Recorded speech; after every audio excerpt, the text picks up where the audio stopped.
in the fashion that we did, and also glad it's over with, and we move on and get ready for the rest of our year. But overall for the game, I felt like the first half, if anybody watched the game, knew that we didn't come out playing our best football. I think we were a little flat, and I think we were a little just kind of nonchalant in how we went about our business, and I think we corrected those mistakes in second half, and we were able to come out and play a lot sharper and put some drives together on a consistent basis and get off the field on defense. So I was glad to see how we finished, not so glad of how we started. Well, it was well noted that Vicksburg was struggling on offense, so they take their opening kickoff and drive down the field with ease. Do you think it caught our defense by surprise? Well, it shouldn't have, but I think it did. All we talked about all week was taking away the big play, making them drive the football, and the quarterback got out of the pocket, and DB came up, and first play of the game is a 55-yard pass, and caught us on our heels, but again, we were able to sustain that blow and go home. But it was very frustrating, to say the least, to watch that unfold and see that transpire out there. So the offense comes out on the. We're going to join in live with Coach Josh Morgan as they're starting the pregame for our Week 4 matchups tonight on the HSFN Blue Zone. We're going to go directly to him, and then we'll come back and an intro on our side. But again, Warren Central tonight playing Neville, Louisiana. Should be an outstanding ball game, and let's hear what Coach Morgan has to say about that and much more right now. Go out there and win a football game, and we looked like we lost our dog at halftime, and there was not wasn't a lot of panic by any means, so we just didn't talk about too many adjustments, because other than the first drive defensively and the big play, hadn't done any damage to us, and offensively we were moving the ball okay. We just needed to be more consistent and stay on the field with conversions, but a lot of it was not X's and O's talks. It was more of about a gut check and about the mental aspect of the game, and playing with a lot more passion and fire and getting the tails in gear. So I think we were able to do that, get that message across, and we played a lot better second half. No doubt the message was well taken and received. Obviously, the team comes out and scores 35 points overall, 28 unanswered. Was led by senior quarterback F.J. Barnum. Statistically, it wasn't his best ball game, but how would you assess how F.J. led the team? F.J. he has had a tremendous start to his senior year. He has been about as smooth and poised as you can be, and he's throwing at I think a high 58, 59% on his completion rates, which is, really, really good in high school. And he's been our leader. He has been poised. FJ he's a cool, calm guy, and he doesn't get too high, doesn't get too low.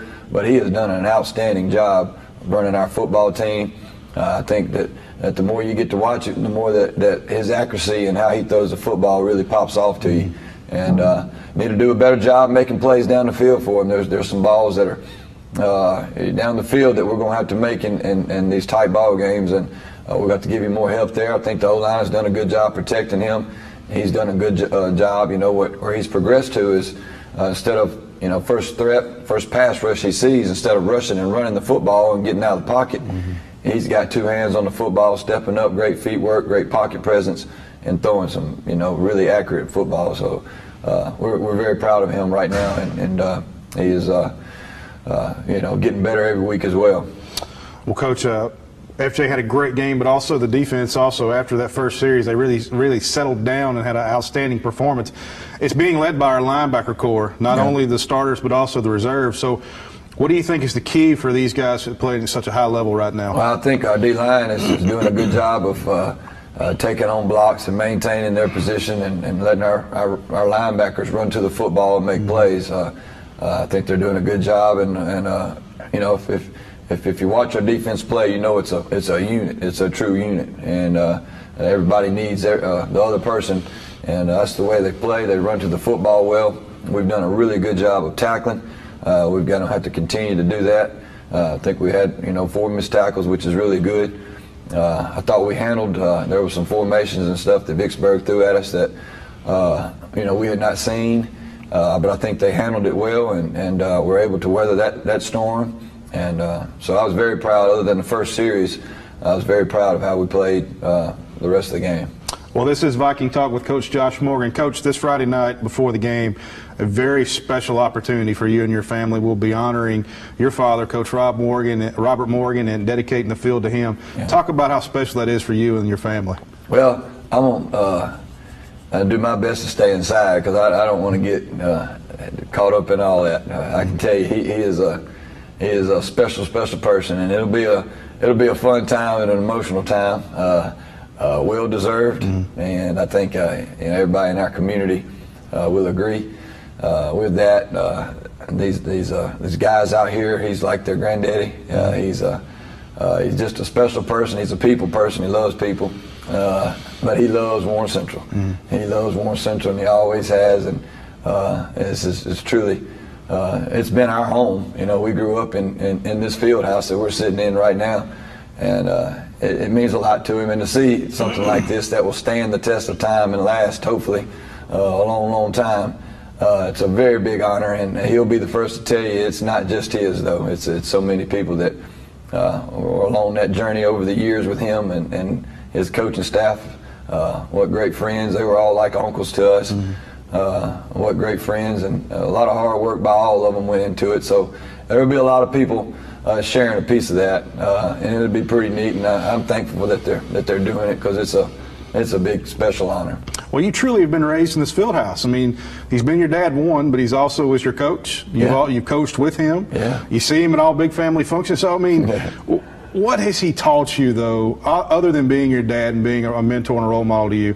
What has he taught you on how to be a better football coach? Well, as far as a football coach, there's no substitute for hard work. You have to work. You're going to get what you're going to reap what you sow.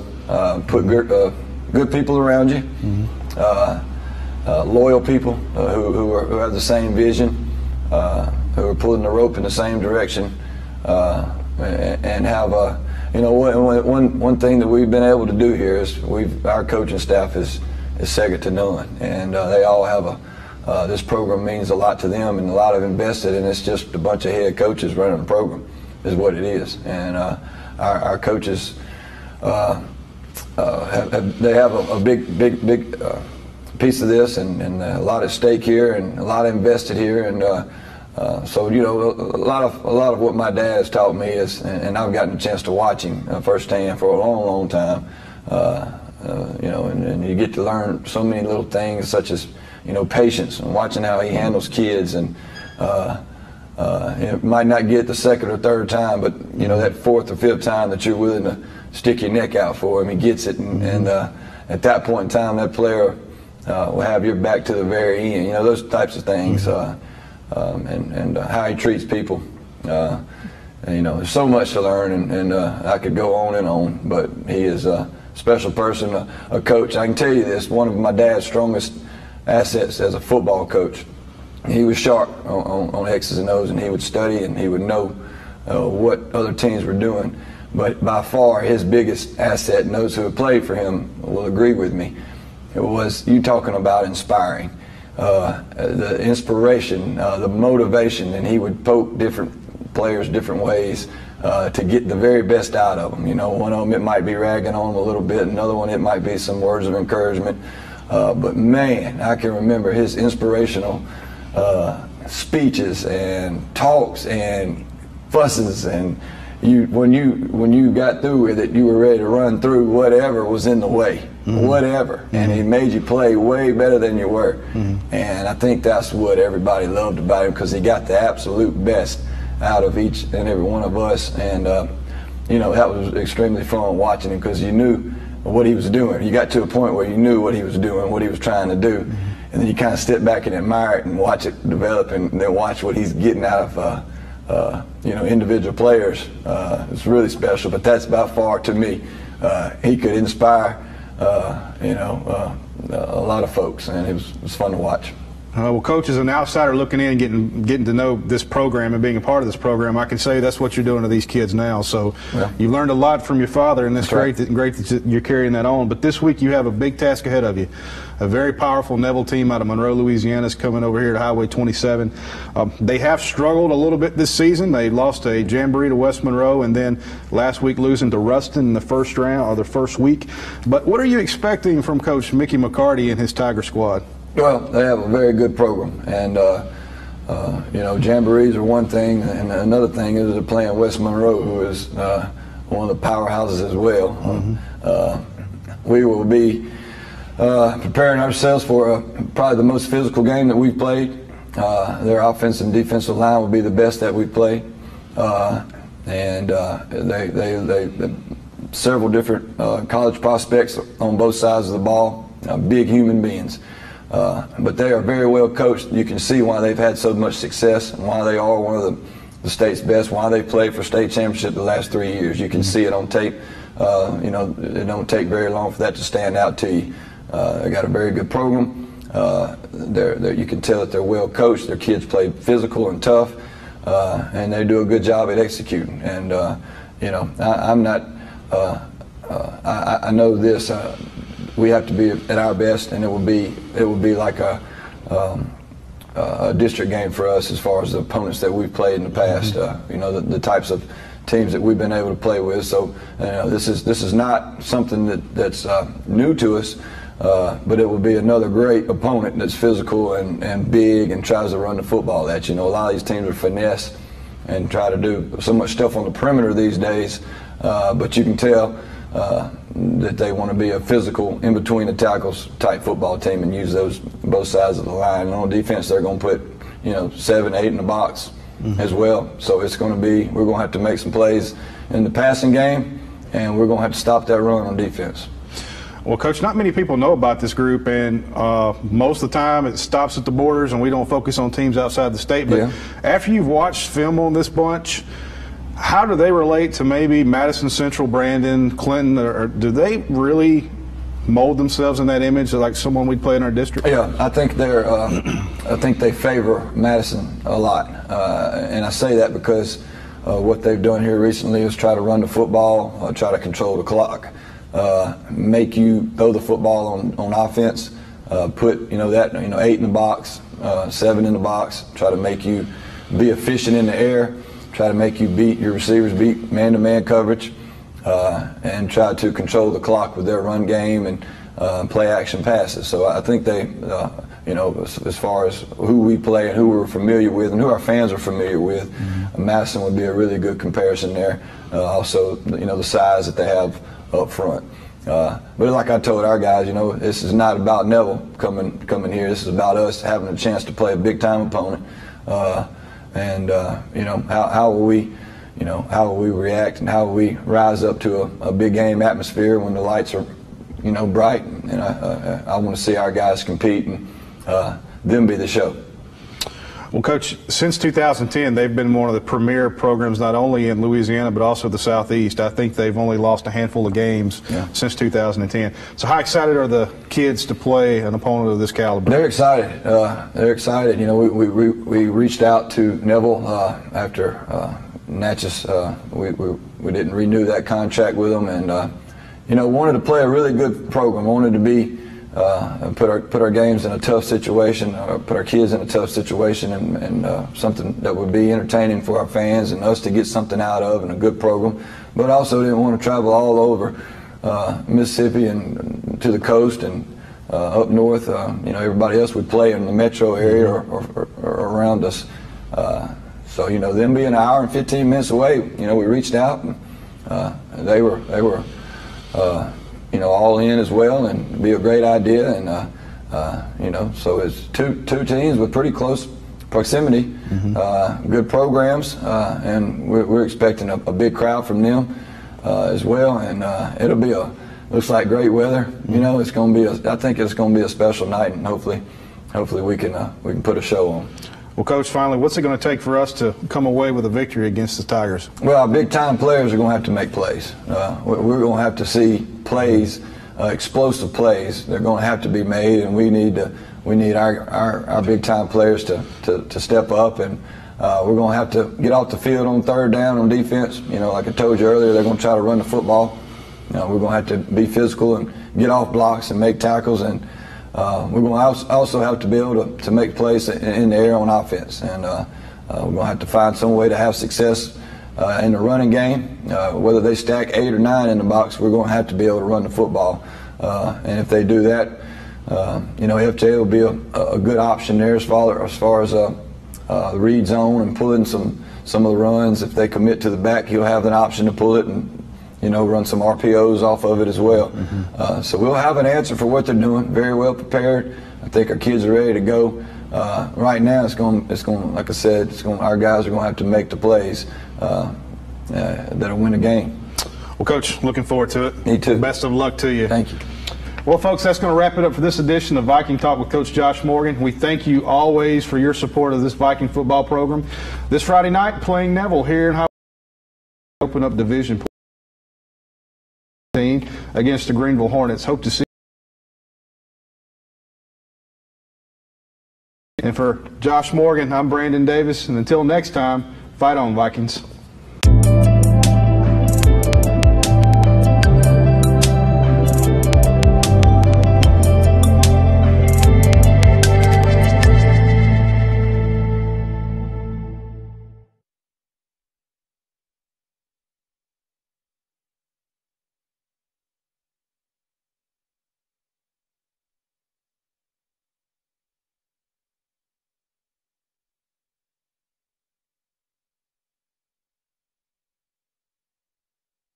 They've got to do something. It looked a little. Back of them, got to somehow.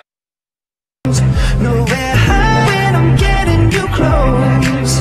When we move where you already know. Take the chance.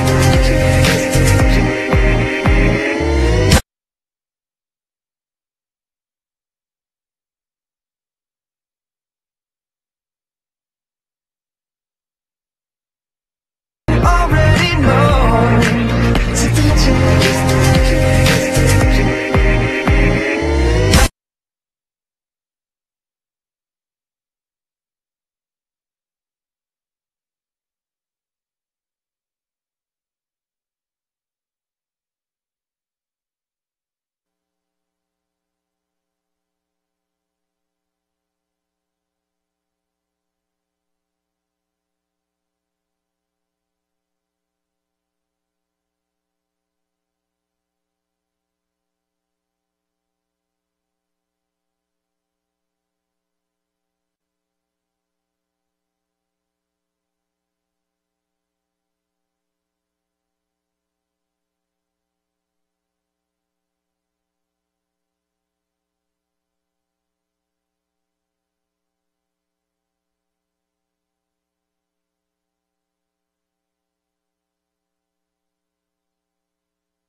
And good evening. We welcome you back out here to Viking Stadium, and tonight I'm also going to call this Robert Morgan Field, as he was honored tonight, and remember kind of live on, kind of exciting time for him.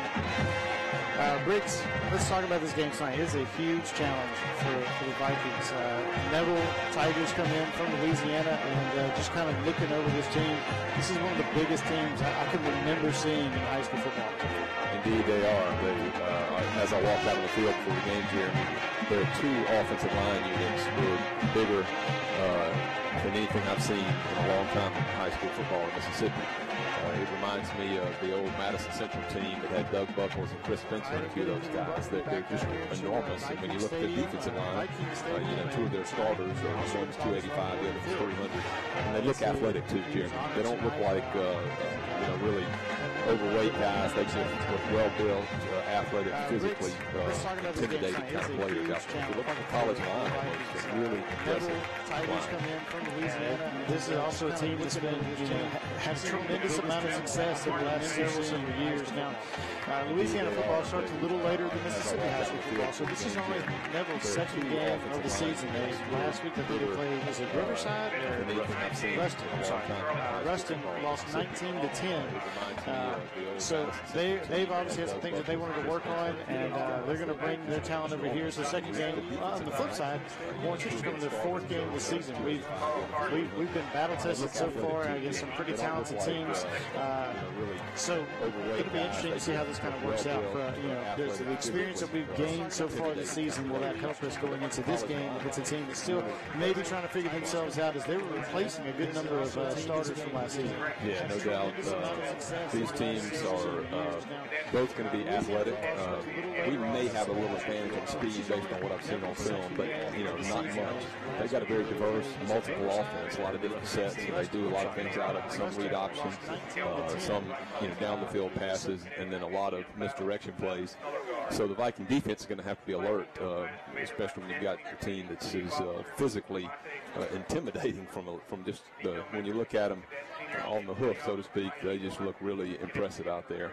And let me add, before we break away here in a minute, let me add too that my commendation for Robert Morgan. I actually had the pleasure of playing under him. He was my defensive coordinator back here many moons ago, and what a fine coach and a fine person he is. And I'm so delighted that he had the success he had as a defensive coordinator and, of course, as a head coach here at Warren Central. And I'm so grateful for the opportunity to recognize him in this long-lasting, meaningful fashion. So hats off to Coach Morgan. Really exciting night for him and his family. Absolutely. We're going to send it back to the station and take a break. When we come out, we'll talk about more to our keys to the game as well as our Star Watch players to watch. This is Vikings football here on V105.5.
Robert Morgan Field, as this will be tonight's matchup between Warren Central Vikings and the Neville Tigers from Louisiana. And Briggs, let's talk about our keys for Warren Central tonight. What are they going to have to do to be able to take down this juggernaut from Louisiana?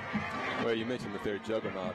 Neville, I think, is 80-5 over the last 6 or so years. They've won 2 out of the last 3 state championships, and the one that they lost, they played in the finals. So they're a 4A squad. There's only 5A classifications in Louisiana, so this is the equivalent of the 5A powerhouse in Louisiana. To beat a team like this, you're going to have to play sound, of course. And as we talked about, they've got a tremendous offensive and defensive line. So I think some of the things we're going to have to do, one is make them earn their way down the field. Don't give any big plays. They're going to get some yardage, I have a feeling, but make them earn everything they get. The flip side of that is I think the Vikings are going to need to have some kind of quick hitters for scores. They are big and athletic on the defensive side, too. They need Neville. And I think the Vikings are going to have to get some plays where they can kind of get some mismatches somewhere and hopefully take advantage of those. You know, one of the areas that Warren Central has been really good this season is not turning the football over. And against a team like this, it's going to play even bigger tonight. You definitely want to be able to protect the football coming in against a team like this with the size they have, because that size can just kind of wear on you as the game goes. Warren Central's kind of been a finesse team over the years. You know, we've seen that. They've taken on bigger teams, and they use their athleticism and the scheming that Coach Josh Morgan puts together to really help give our guys an advantage. But as the game wears on, if you're giving the ball over to the other team, you got to stay on the field a little longer. Defense becomes a little tired. And, you talked about, quick scores. I think, too, for the Vikings, they're going to sustain some drives tonight and not allow the defense to stay on the field all night long. It could lead for a long game if that's the case. We've kind of struggled on offense a little bit, but really started to, relax a little bit last week as we saw the offense really explode there in the second half. If we can have that type of offense that we had in the second half, that type of offense that we had in that first quarter against Pearl, this is a game that could be a whole lot of fun to watch tonight. Yeah, you made a good point. We have had a little difficulty this season sustaining drives, and so that's something tonight that we really need to get to work on and make sure that we can keep our defense off the field and keep them fresh. I think that's been a challenge for this offense a little bit this year. And I'm hopeful that Fred Barnum is going to have a big night tonight, because I think he's going to be the key to the Vikings doing well. Fred is of course, our quarterback, and also known as FJ. And FJ really needs to have a good night tonight, because we know that we've got a very capable opponent on our hands. Well, you talk about that. He was going to be my star watch guy to watch tonight. His pocket presence and the way that he moves is really going to be key for the Vikings tonight. How he's going to read the defense. Our offense will go as he goes tonight. So if he's got it going, it could be a big night for him as well.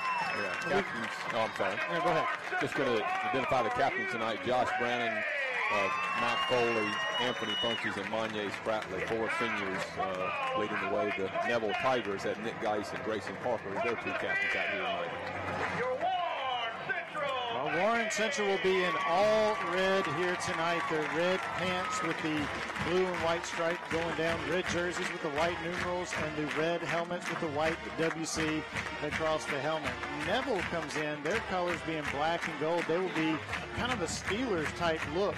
If you have kind of seen them, where they have the black pants with the gold stripe going down it, white jerseys trimmed in the black and gold, and of course a black helmet with a gold stripe going right down the middle.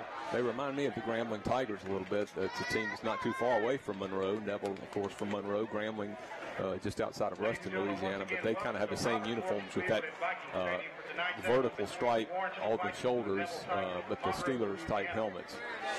Well, they're going to start this game early, just like we saw last week. We had about 4 minutes left on the play clock. They have now set it to the game clock for tonight. And the toss and deferred to the second half. So Warren Central.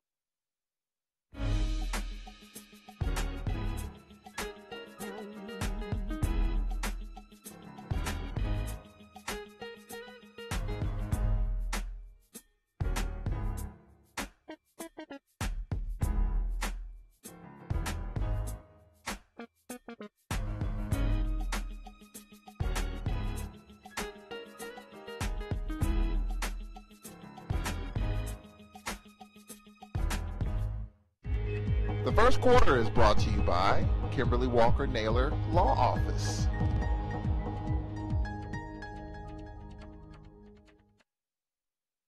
So some guys are going to have to step up tonight, Jeremy. Well, the Tigers have it on the tee on the far hash at the 40-yard line. They'll be kicking from left to right. William Perkins, the freshman, will be kicking off here for the Tigers tonight. We are waiting on the whistle, and there it is.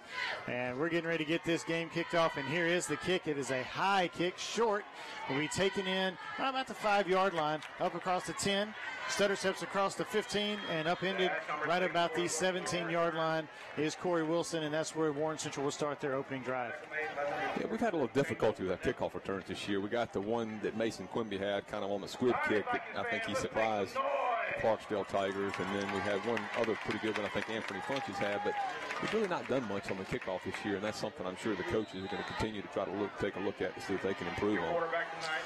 Well, you're looking at a pretty large defensive line that is walking out to the field. I mean, they look like an offensive line. They're pretty big. Yeah, they're two tackles. They're pushing right at 300 pounds. Barnum will be in the shotgun 4 wide. He takes a snap, and he hands off here to Corey Wilson working here near side. He cuts back, and he's going to get a couple yards on the play up to about the 19, maybe even the 20. Not a lot of running room there, but able to get about 3 yards. Yeah, across the formation, pulled a couple of linemen out in front of him, and Neville did a good job just kind of maintaining their positions. Nobody really broke through, but they held the point, and Corey only picked up a couple of yards. Now, this is what I like about Warren Central. They're not intimidated to play anybody, no matter the size, the school. They're not scared. They're going to run their offense, and I like to see that. Barnum out of the shotgun again. He takes a snap. He's going to quick throw to the far side of the field. It's high and caught and immediately tackled right at the line of scrimmage. As Glass, and it'll bring up 3rd down. Yeah, Tom McGee, Glass went up high to catch that pass, and McGee was right underneath him for Neville to bring him down quickly before he could hit the ground on his feet. McGee took him down. So it'll be 3rd down here for the Vikings offense, facing 3rd and 7 from their own 20-yard line. Barnum looking to the sideline for the play. He's got it, and he'll come out in a 3 wide receiver set, 2 split out to the far side, 1 here to the near side. They'll bring Funches across the formation. There's a snap, play action, rolling here near side, looking through, set his feet, fire to the middle. He's got Standish out across the 30 to 35, and Standish will be tackled at the 36-yard line. 1st and 10, Warren Central. Excellent throw. Talk beforehand. He's got to have a big game. He was being pressured as he rolled to his left, which is difficult as it's enough that he stopped, planted his feet, and threw a kind of flick pass over to Standish, who was cutting across the formation, and he hit it for about 12 to 15 yards. And the Vikings will quickly come back to the line of scrimmage now. Barnum again in the shotgun, 3 wide receiver set. Chris Green going in motion at the tight end slot. Now handoff to Corey Wilson coming across the formation. He will push up to about 3, maybe 4 yards on the play. Looks like he's going to get to the 40. There's like a pile pushing. A rugby scrum. Yeah. I think every player except for the quarterback was in on that scrum as we were trying to push Corey forward, and they were trying to push him backwards. Well, they get it up to the 40-yard line. That's a nice 5-yard gain there. I think you're going to see the Vikings do a lot of misdirection here. As big as Neville's defensive front is, I don't expect us to run right up the gut too much. So I think we're going to look at a lot of misdirection, try to get that defensive line moving and get a running back that can find a seam. Same formation here for Barnum. He's going to move a man across the formation. There's the snap back. Play action, looking to throw. He's being pressured. He rolls, pump fakes, and he's going to be tripped up, just by the shoelaces back at the line of scrimmage. If he gets by him, he's still running. Yeah. Fred's strength is not the run, and that was one of those where if he'd just had just another step, he could have gotten by that guy. But nice tackle by the Neville defender to bring him down. And Fred was doing a good job just to get out of some pressure early on, but just couldn't break free. All right, so they bring a 3rd down and 5 here for Barnum from his own 40-yard line. 3 wide receivers here to the near side, 1 man all alone. Neville has everybody up on the line of scrimmage, nobody back. There's a snap back, looking to throw. They bring a blitz up the middle. They're going to fire to the far side. Funches shakes a tackle across the 40, across the 50, the 45, the 40, down the sidelines, and he'll be run out of bounds. I believe right about the 32-yard line inside Neville's territory. That's a 1st down for the Vikings. Yeah, nice play. by both Barnum and Funches. Fred was under some pressure. He stood in there in the pocket and then flipped it over to Funches, who came back to get the ball, Jeremy. That's what all good receivers should do, is come back to get that ball. And he did on that screen pass and took it for a big gain. Yeah, able to make a guy miss and gets the first down. Barnum this time being the pistol formation. Waiting on the snap. There it is. It'll be a handoff to Corey, who works straight up the middle of the field. Sutter steps out across 35. Corey stays on his feet. Breaks it to the outside. Corey's going to bring it to the end zone. 10-5. Touchdown, Warren Central. Well, Jeremy, so much for my analysis about going up the middle. That was our first run straight up the gut, and found a little seam there, and when he did, he got into the second level, and he just made one heck of a move. He was about to go down. Gosh. He planted himself with his hand on the ground, and once he came up from that, he made one of the prettiest moves you've ever seen. He left a Neville defender just standing still. Beautiful move by Corey Wilson to get the first 6 on the board for the Vikings, who are now up 6-0 with 8:36 left on the clock here in the first quarter. A nice opening drive here for the Vikings. John William Madison in for the kick. There's the snap back. Here's the kick. It's up. It's on its way, and it will split the upright. 7-0. Vikings lead the game. Let's send it back. This is Vikings football on V105.5.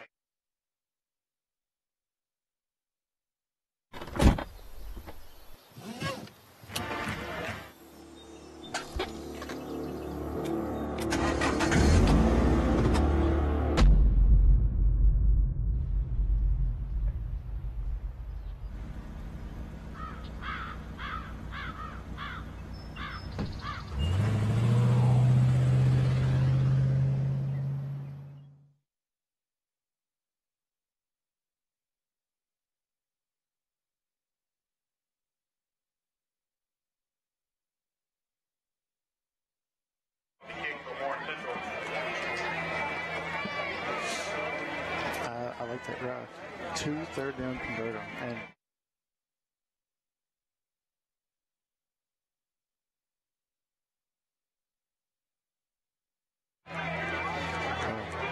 we're bringing the blitz.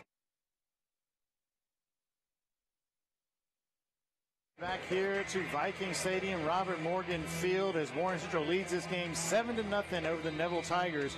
An impressive drive that featured 2 third down conversions and a nice run by Corey Wilson to punctuate that drive.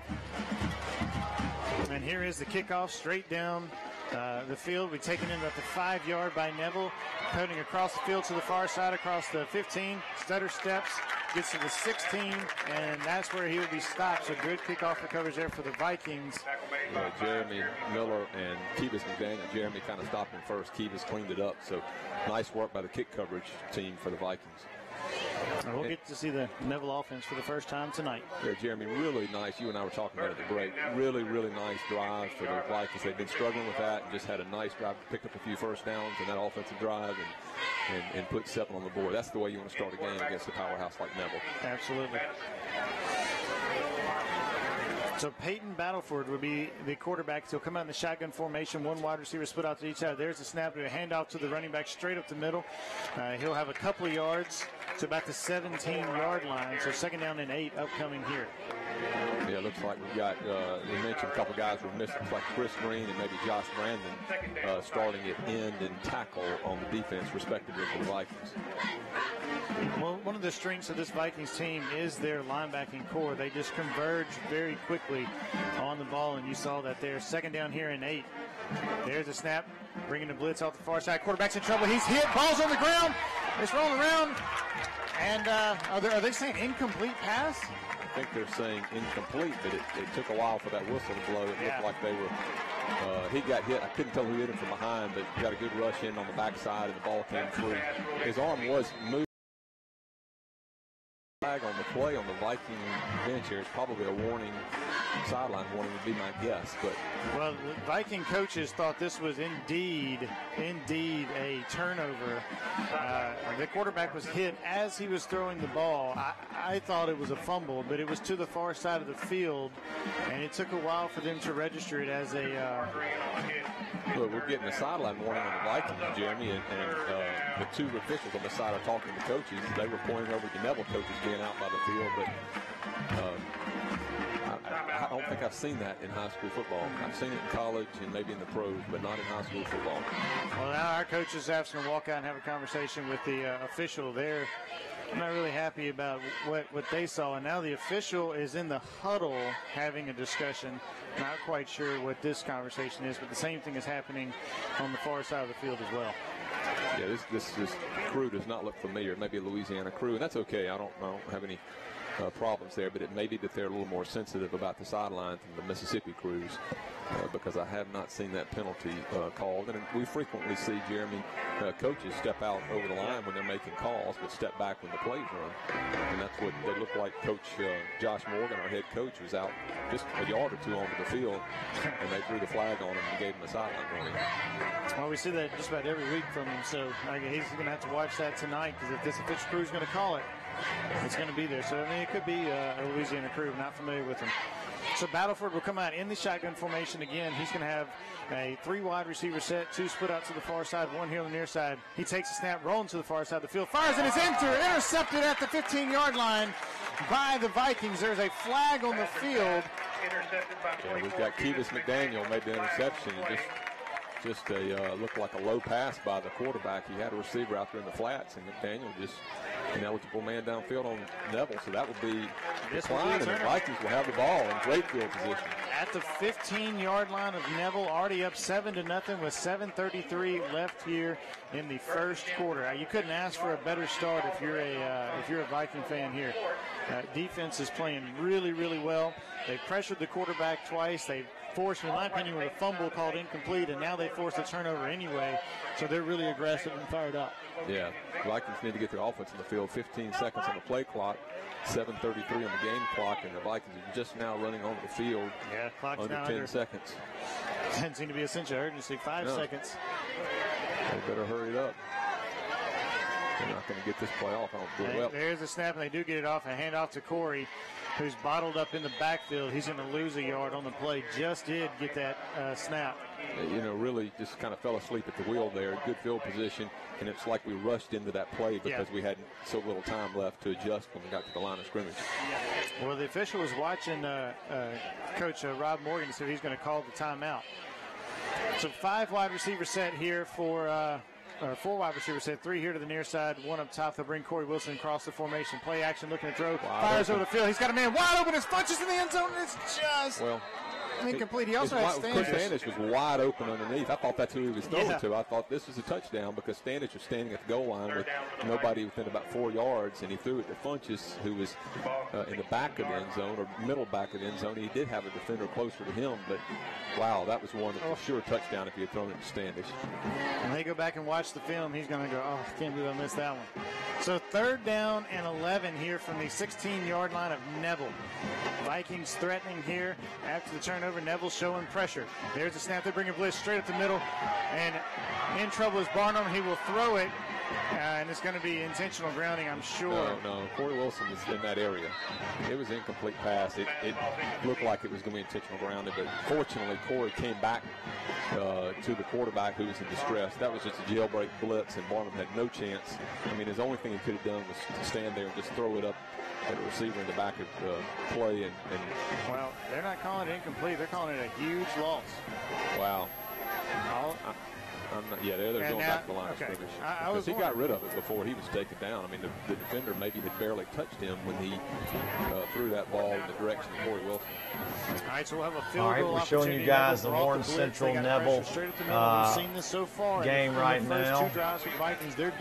As Warren Central gets into the red zone, we're going to flip over to the JA game and check on MAIS versus MHSAA as they face Northeast Lauderdale. So we're going to flip over to that one right now and get y'all checking that. I don't know what's going on with the officiating. Little side note here, and I hope this isn't too much information, but I just saw Jari Myers come to the sidelines, and it looked like his finger was dislocated. Oh. And I watched Dr. Kraft pop it back into place. Yeah, that's tough to hear. Yep, that wasn't too much information. It's just painful. Yeah, and he's putting the glove on, taping it up. He's about to go back out on the field. That guy's showing some toughness. He's a gamer. And Tommy's right in there, of course. That's what he does. Got to get a close-up look. And bring up a 3rd and short here. 3rd and 1. And this is a big third down. You got to think the Trojans will probably go for it on fourth. So this defense has done a good job so far this year of shutting down the run game, that quick front that they have. Hopefully they can do it again. Quickly on the third down, a hesitation draw play by Hewlin. Pitts absolutely destroys him at the 35-yard line. He's going to be shy of the first down. And there comes Jairi Myers coming back on the onto the turf after the big-time dislocation of a finger there. Yeah, you got to wonder if it happened on that face mask penalty. Maybe his finger got stuck in the face mask and it came out. Watch this hit right here. What a tackle by Pitts. I mean, coming up, making a big hit to prevent the first down. Now it's a fourth down and short, an opportunity to get a turnover on downs. Pitts, the leading tackler on the team, another fourth down try. This time Hewlin and the Trojans are able to move the pile to the 32, which will be enough to move the sticks and give the Trojans a first down. Yeah, that's hard to stop. That quarterback sneak on fourth and very short, it's just tough to stop. But good job, only giving up maybe a yard at most. First and 10 for the Trojans at the 32-yard line of Jackson Academy. Seventh play of the drive. Hewlin rolls to his left. Pressure comes, and wide open on the sideline. Myers was late to get over to help cover, and a good reception in just wide open space there was Cockrell. Myers was maybe thinking the receiver was going on the deep route, and he just cut it off and dropped right in there short on the sideline, just north of the first down marker, and it was a good job of pitch and catch. So the Trojans, their third first down of this possession, and their eighth play of the drive now. Hewlin, play action, little read option, and he reads it to keep it, and he's going to pay the price right at the 20-yard line, a minimal gain of maybe a yard. Trojans putting together a drive. They've got the ball now just inside the 20-yard line, so they are officially in the red zone for the first time tonight, as we've got about 4 minutes and 55 seconds and counting on the clock. Raiders up 7-0. So this defense is at a pivotal point. You know, this team has relied on this defense a lot this year, and this is a way to set the tone and force them to either turn over on downs or attempt a field goal. And here is a quick handoff. Nowhere to go for Jarvis Cook. He is spilled by Tyre inside the 20 at about the 18.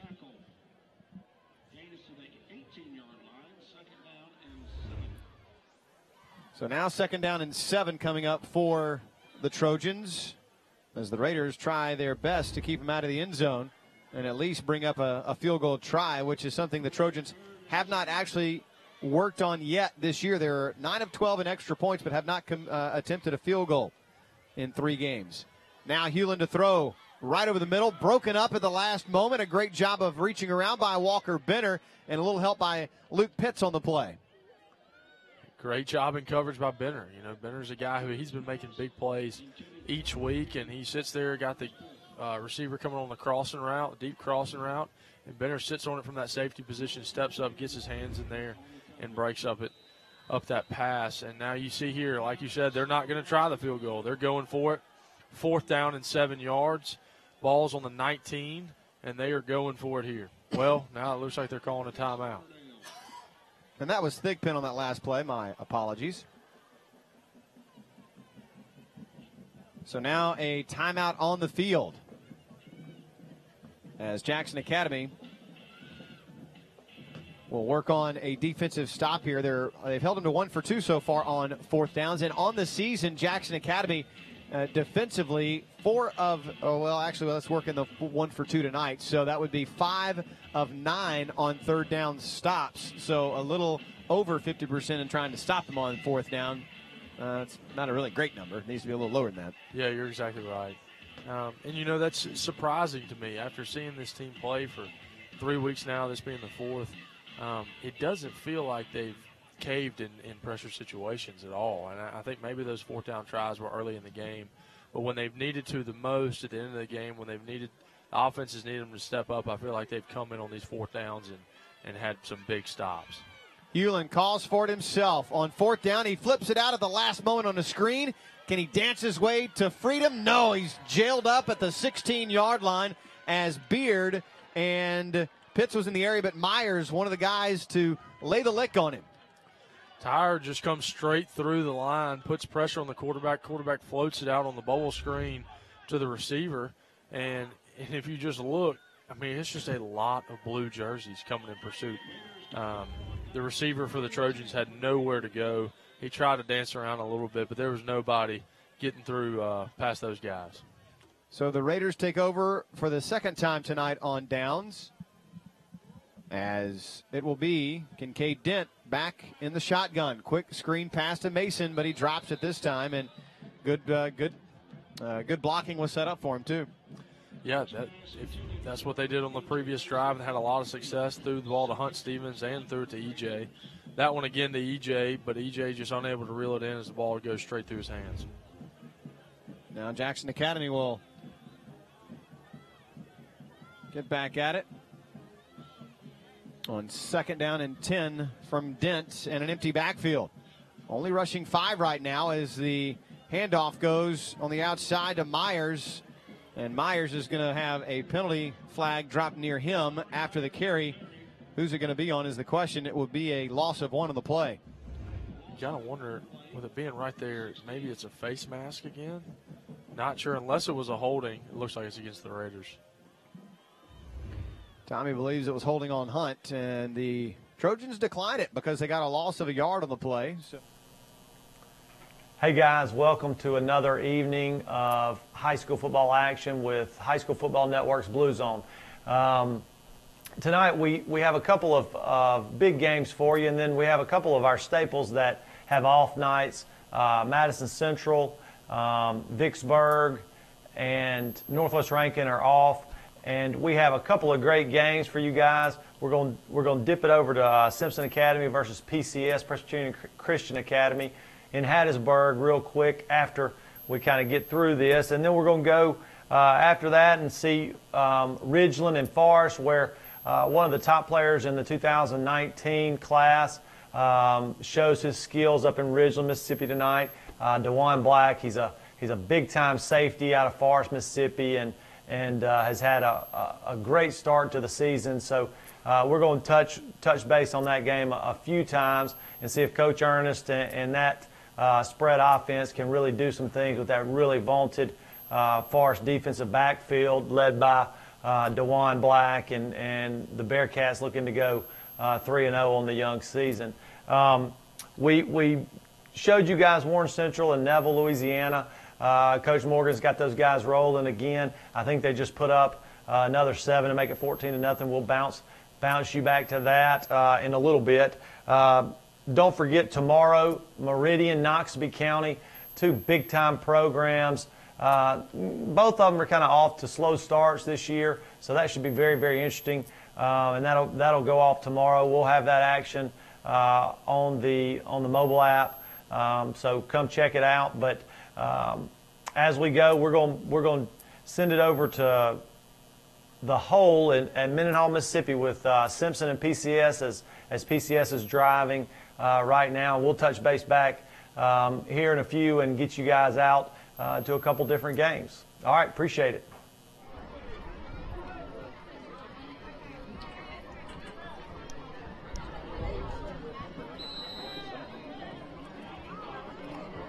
PCS, their second possession of the game. 2:51 to go here in the first quarter. No score. PCS with 2 wings. They like to run the speed play. There's a give up the middle. Not much there. The Cougar D is going to bring it down right at the line of scrimmage. Now, I told some folks this week, I know that PCS is really good. Maybe the most talented team we've played this year. Probably are. But I think we match up better with PCS than we do Oak Forest and, of course, Parkland. I think we're more physical. I think we're a little bigger than PCS, and we've got enough speed as well. We've got good speed, so I think this is a good matchup for the Cougars. Receiver split to each side again there in that wing 2 set or that wing set. One back, they're going to run off tackle. Got a little room right here as he hits it hard and gets out to the 46, 47-yard line. James on the carry. He's going to be about 4 yards short. Corbin Hosey in there. Hosey on several tackles so far for the Cougars tonight. 3rd and 4 for PCS.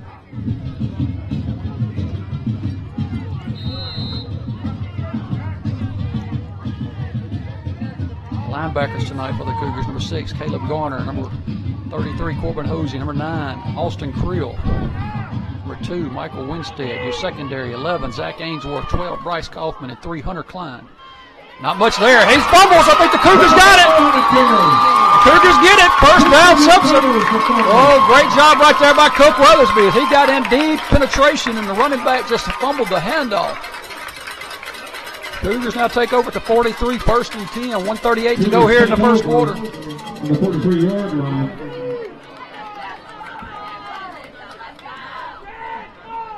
Got Weathersby and Hallman back in there at your running back spots.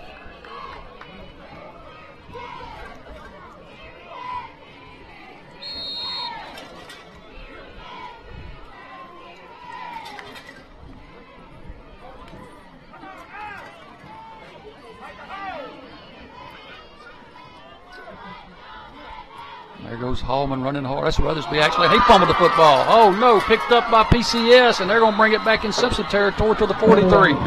Oh my goodness. James Summerall recovers. Oh, the Cougar D now back on the field as both teams exchange turnovers.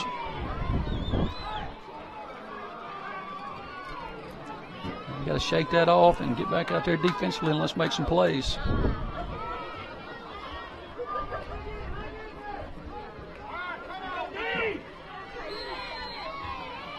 First and 10 now for PCS. All tackle run by number 5 right there, and he's going to be brought down at the line of scrimmage. Good job by the Cougar front. 58 Pepper in there, 62 Barnes. Made by 7 Cook Weathersby. 7 Weathersby in there again. Good job holding that edge by Cook Weathersby. Weathersby playing. It's either an outside linebacker, defensive end spot tonight for the Cougars. Cougars have 3 down linemen in there, and you got Weathersby at an outside linebacker, walked up on the line of some, and then 2 over here, Winstead, doing the same thing. 3 other linebackers in there. Back to pass this time, looking deep. Nothing there. Quarterback's going to run it. He's athletic. You got to watch him. He's going to get about 6 yards. As we're going to transition now to the JA Northeast Lauderdale game, as y'all saw, the PCS recovered a fumble at midfield as Simpson was driving, starting to kind of get closer and closer to the red zone. So while that one's getting closer to the red zone, we'll bounce back to that in a little bit. But let's go over to JA in Northeast Lauderdale, where the score is 7-0 JA. It was a fake punt. They're in as Northeast Lauderdale still has the football around midfield looking to score. This is a 4th and 10, so we're just going to pick it up with Brian Eubank on the call, and we'll get you back out to a different game here in a little bit. Coming up on the Trojans. We'll step aside as the Trojans will think about it on 4th down here on the Raider Network and WTWZ 102.5 FM, The Tradition. You're watching and listening to Jackson Academy Raider Football. Did you know you can find the latest sales information or breaking jewelry fashions from Albritton's on Facebook? Hi, I'm Cameron Albritton. We've come a long way since my great-granddad opened in 1920. How we live, travel, and even celebrate. As we caught JA going into commercial, we'll get you back out there when they get back to live action. Just real quickly again, with the guys that are off this week, Northwest Rankin and Madison Central and Vicksburg. The game that we're going to highlight next week is the Madison Central Pearl game, a huge game.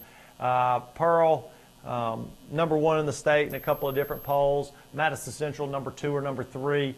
So that thing is going to be a massive game in the metro area. Coach Hart and Coach Perry, two of the best football coaches in the state of Mississippi, squaring off. So really looking forward to that game next week, and we'll have that here on the High School Football Network. So that'll probably be our game of the week next week. As we look, we're trying to get a good feed from Columbus Starkville. Starkville's still working on that thing. Columbus still working on that thing. As soon as they get a good feed, we'll head up to Starkville, Mississippi, and check that feed out.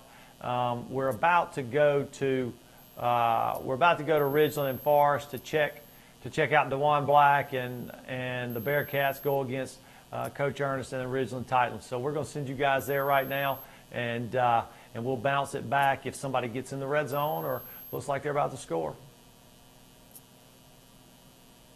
Probably remember that hit. 2nd down and 10. Thornton attempting to hit Holford. Pressure by Dylan Holman and Simpson.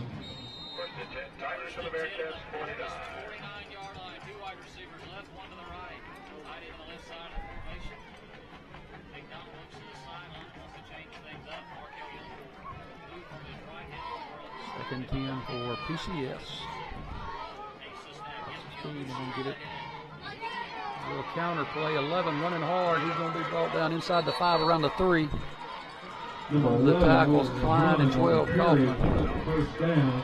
First and goal for PCS from the 4, looks like where they'll mark it.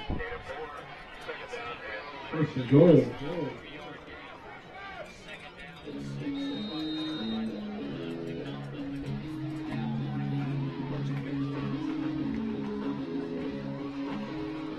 First and goal, PCS. Again, this drive started because of the Cougar turnover. Give to the fullback. He goes off tackle and gets close to the goal line. He's going to be a little short. It's going to be second goal from the 1.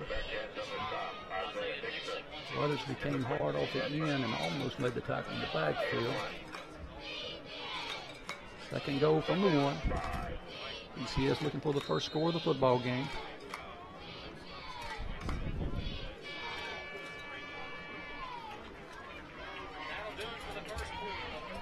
Two receivers split to the near side. Nobody's on this inside guy. They're going to run it off tackle with 6. He's going to get in the end zone. Touchdown, it looks like. Touchdown PCS. So with 11:01 to go here in the second quarter, PCS strikes first. Motion, and Dent just tosses it to him as he comes right across his face, and Benner doing a good job of picking up right at 5 yards. Third and 5 rather. Minute to play. Good speed by Benner.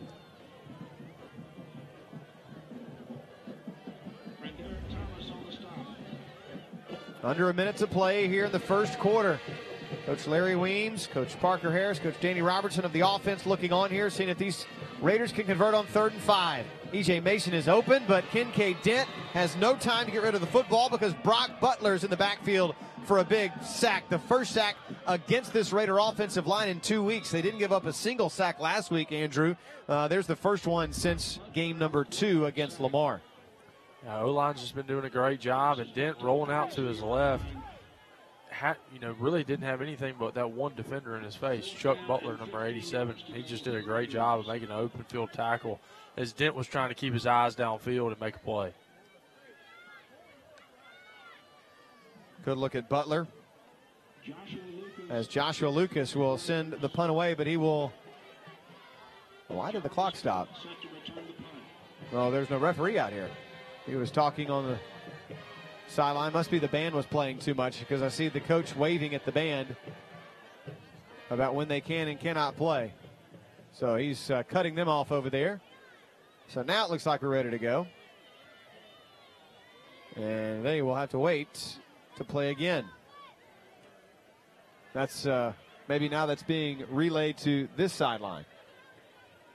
We'll wait and see. And see if he had been if he had chosen to wear our microphone, he could share all the information with everybody.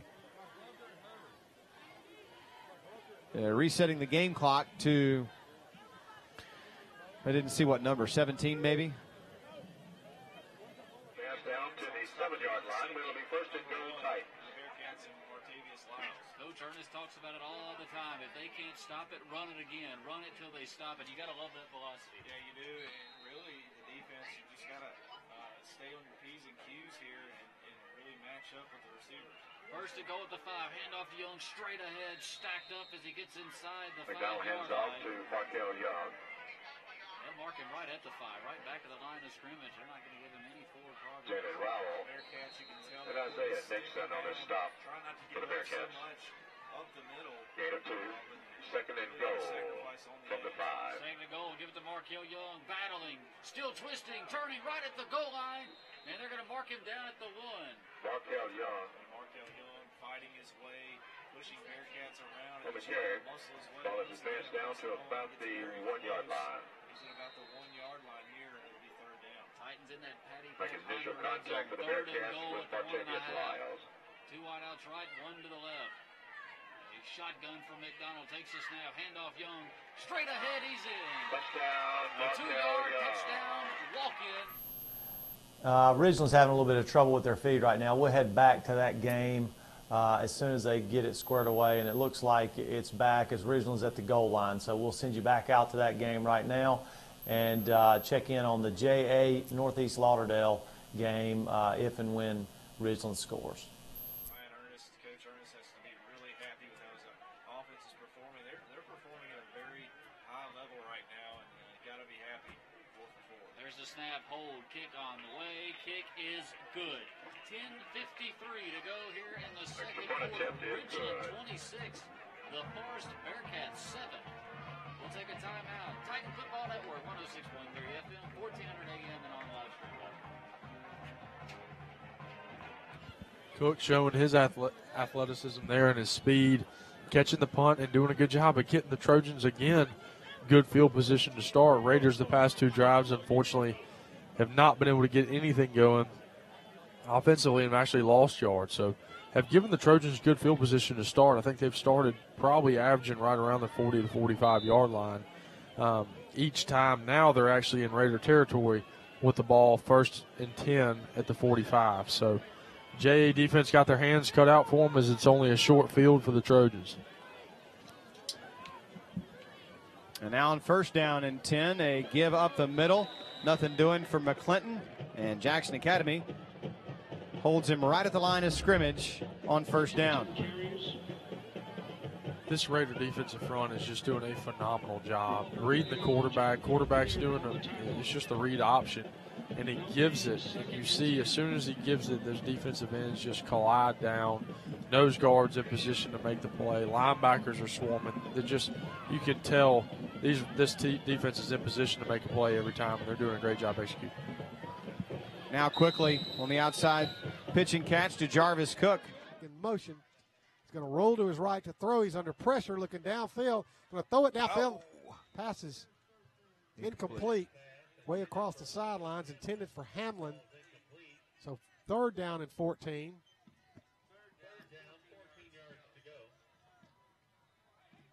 Clock stopped with 8 minutes and 13 seconds here to go in the second quarter.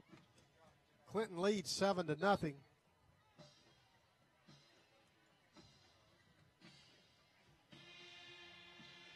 Penix at quarterback. Williams at running back. 2 receivers to the right, 2 to the left. Definitely a passing situation. He is going to drop back. He's under pressure. Going to pull a little screen pass. JT. Looks like it's going to be a holding as Williams is going to be back. knocked down a little short of the 1st down. If that was coming back. We did get a flag on that one. Got around him a little bit too much. And looking to just move the pile down to the 35. It'll depend upon the spot. Boy, looks like they're going to be very generous with the spot and give them the 1st down.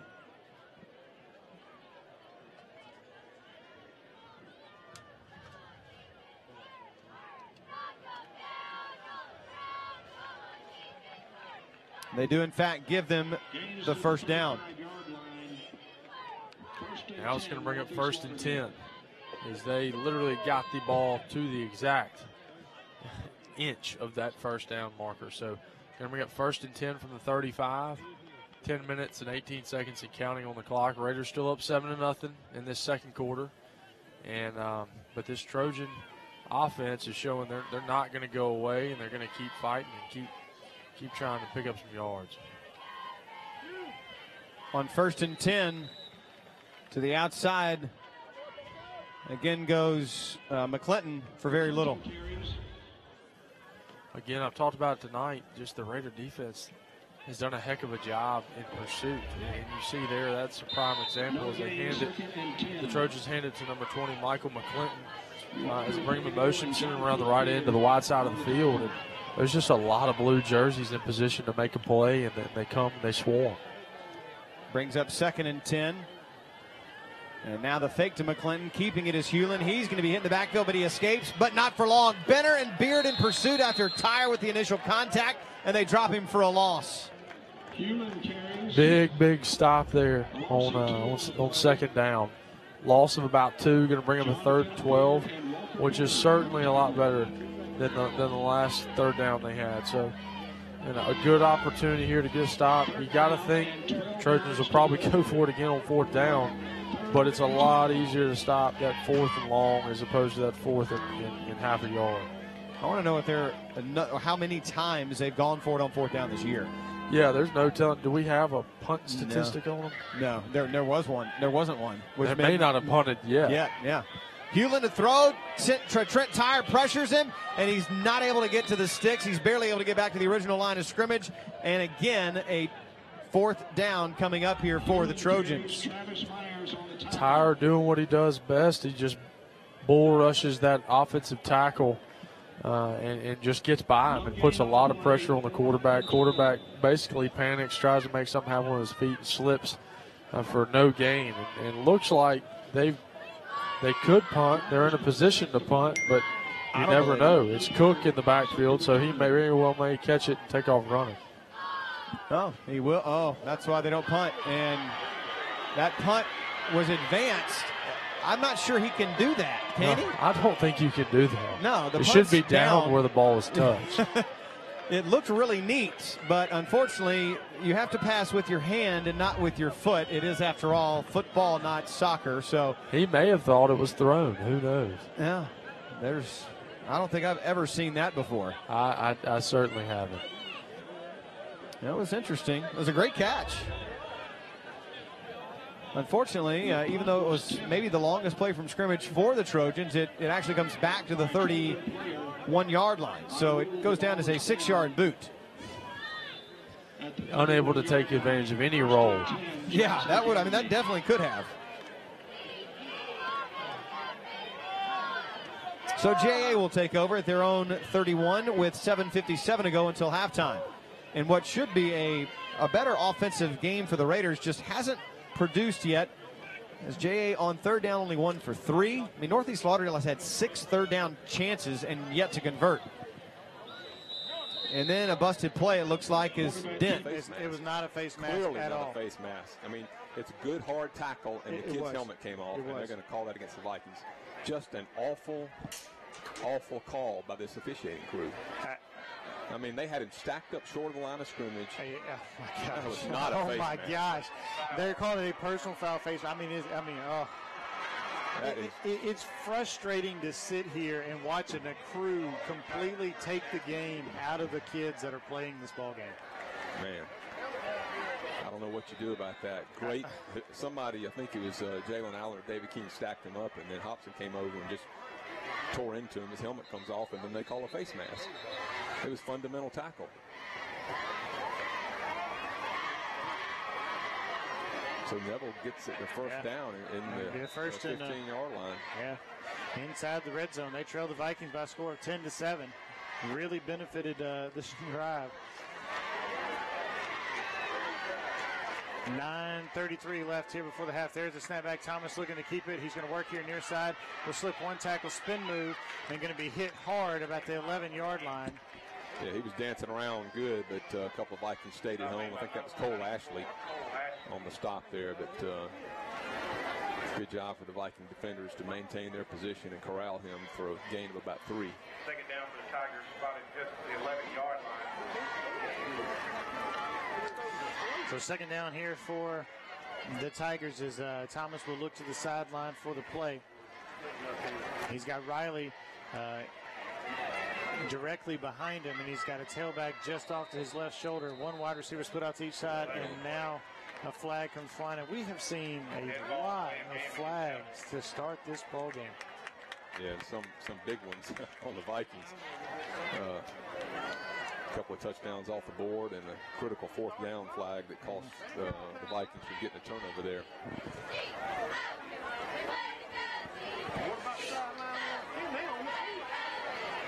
You can hear some of the fans are not yelling. Their coaches are out on the field, and there's no sideline warning being given to their coaches. There's a snap back to Thomas. He's going to hand off to the tailback, who's going to get tackled. And if the other hit wasn't it was a face mask, I'm surprised they didn't call it there, even though there was no face mask to be had.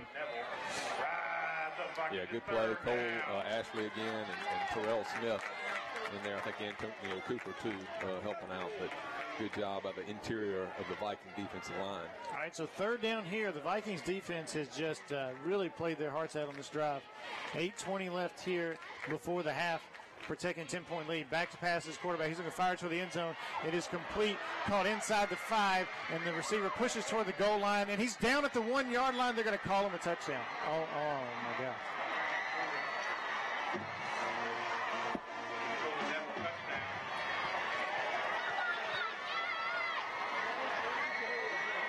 Well, Neville gets on the board, makes it 10-6, and tough. Viking defense played really well in that series, I felt like, but they'll walk away having given up 6 or maybe 7 points after the extra point attempt. That couldn't be a coach. I would have already been thrown out of the game. Look at the Neville coaches on 4 of them out on the field right now. But there's a snapback for the extra point. It is up and on its way, and it's good. 10-7 now our score. 8:07 left. We'll send it back. This is Vikings football on V105.5.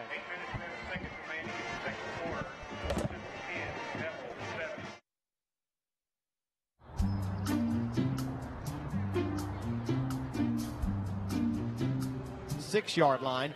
Unfortunately for the Raiders, as Tanner Robertson downs it there for J.A. Yeah, just an unlucky bounce. You think you hit a decent ball down the field, and all it needs to do is take a little hop down the field, get you a little more yards, but the ball just bounces straight backwards for him, and it catches an unlucky bounce. So Jackson Academy now will go back to the defensive side of the ball. And don't forget Raider Network On Demand. It just went back up to its regular price, but it's still well worth a $99 cost because you get access to every single Jackson Academy Raider athletic and art event that is on our Raider Network On Demand library, much like you would at Netflix. And so we want you to take advantage of that. Get your subscription today by simply going to RaiderNetwork.org and getting your subscription purchased today.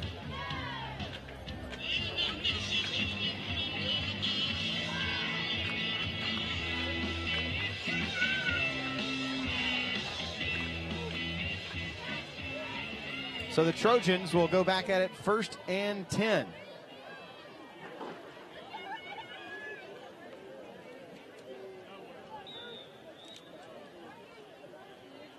Ball at the 36-yard line, 1st and 10.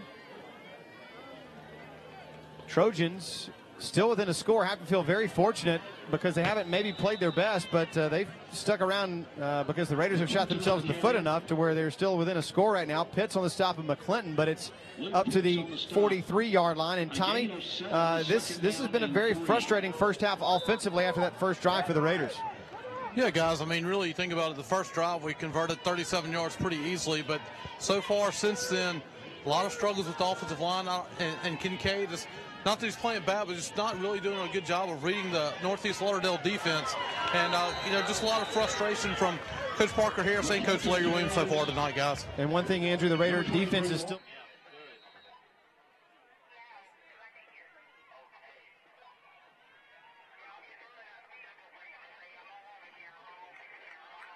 First down and 10 at the 38, and back to pass, and down he goes. Jacob Brooks going to be sacked. Play action, he was looking, and it was nothing but blue and white jerseys all over the field, talking for a big ball. They weren't pulling on the play action. They were all over it. Paul Hughes took the handoff from the play action. Brooks trying to second down, 15. Second down and 15 after the loss of 5. Shotgun pistol set. Takes the snap, play action again, throws it over the middle, passes behind, incomplete. Mike Smith able to knock it away. It'll be 3rd down and 8. Mike Smith able to knock it away, as you said. Jared coming for the Titans with Michael Smith. Helping out the defensive backs, covering up the tight ends. And good play, Christian Williams. 3rd down, 15. Came in and got in Brooks' face, and I really think he's in the head of Brooks right now because he's been in his face all drive long. 3rd down and 15. Trying to get Ridgeland on the hard count. 51. Clee Dennis jumped in there, but was able to get out quickly. There will be a timeout by the Bearcats. 3rd and 15. Bearcats will take a timeout. Will take a timeout. 5:49 until halftime. Ridgeland 27, Bearcats 7. We'd like to thank our following in-game sponsors. This is the Titan Football Network. Sponsoring every first down is Raising Box combo, please. At Raising Cane's, we do one thing. 1 yard line, a pretty decent effort actually, of some 34 yards. So now the Raiders have 2:37 to work with, Andrew and Tommy, and this is a decisive moment here potentially. I mean, if you start getting frustrated with a QB, there is another kid on the sidelines that might get an opportunity if Kincaid continues to struggle perhaps. Yeah, you know, it's always a possibility, and that's a good thing about having just some good options on this team. This Raider team's got a lot of good athletes that can fill in at different positions. But, you know, 2 minutes, 30 seconds left. Raiders only up 7-0 before this half. This is a big, big drive. You know, this is a drive. Takes the snap under center. Play action bootleg. No, they hand it off to the running back. There he goes up the middle. Had everybody fooled. He will score. Touchdown on 3rd and long. With the handoff and a touchdown for Peyton Rogers up the middle. Go 47 yards. Peyton Rogers. He had half the defense fooled. He shot up the middle on 3rd down. Even had the broadcasters fooled. He'll scamper in for a touchdown. Good job, Peyton Rogers. Also plays a little defensive line, playing fullback in that position. Fullback guy right up front. Everybody was fooled. Defense hand ready for a touchdown. Jacob Brooks did a good job of following through on the play action. Second attempt with the extra point, number 43, Wesley Wade. Very good hiding on the handoff. It was a bad snap to hold his Out foot there, down. it's The kick good. is good, and Forrest is not out of this ball game after a 3rd down and long, a 47-yard touchdown run. 5:41 to go until halftime. 26 for the Ridgeland Titans, 14 for the Forest Bearcats. We'll take a 30-second timeout. Titan Football Network. I thought it was a good one. Was it? No, he ran, but I mean, it was a great fake. Yeah, I was fooled. Our whole defense was. Sudden after a very, very unfortunate first, 22 minutes of action, has all of a sudden found a path to the midfield stripe there. Yeah, Dent just making a play with his feet. You know, the past few weeks, when he's needed to make a play, he's done so, and he's done a lot of it with his feet, and he did a good job there, picking up a big gain all the way out to the 50-yard line. 2:20 to play, first quarter. A gain of 34 yards on Dent's run. They'll keep it in his legs again, and Dent spilled at about the 41-yard line by Cook, and just like that, it is about a 9-yard gain. Yeah, again, just using his feet, fakes the handoff to Steve, comes around this right side, and picks up 9 yards.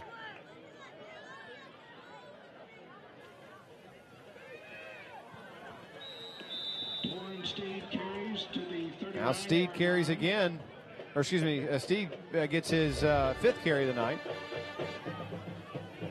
Steve just takes the halfback draw off the gut, gets hit immediately. But he picks up the first down for the Raiders at the 40-yard line, most importantly. Stops the clock, resets the chains, and now Dent will turn, fake it into Steed's gut and keep it himself. To the outside he goes. Sidesteps a tackle, but when he sidestepped, he stepped out of bounds at the 30-yard line.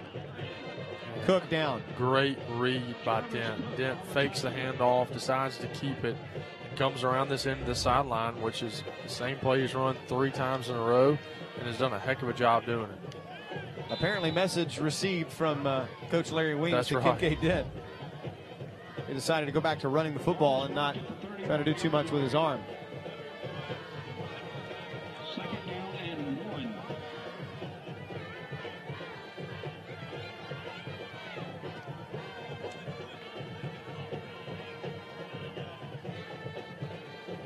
Now Dent will hand it off, and a great cutback by Steed. Oh, and he's planted.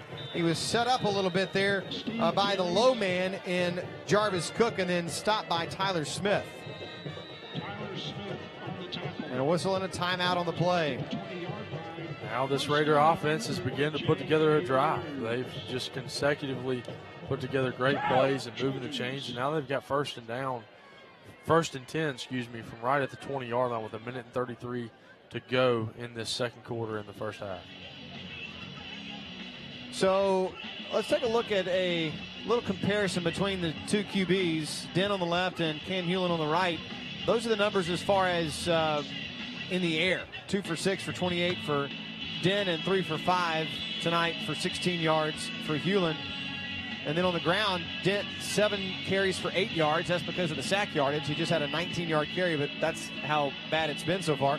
And then Hewlin 13 carries for 18 yards. So very, very similar, which is why it's a 7-0 game right now. That's right. Both offenses really not able to get anything going, and the defenses are both playing lights out, making good plays.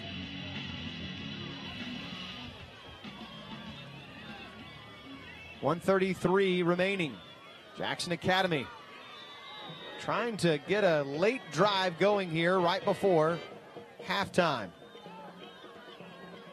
Now the turn and the give, barely getting it was Myers, but he's able to gather it in and get inside the 15-yard line. And Myers almost dropped that thing, bobbled it a little bit, was able to get control and get north and pick up about 6. A real good look at it here, just barely.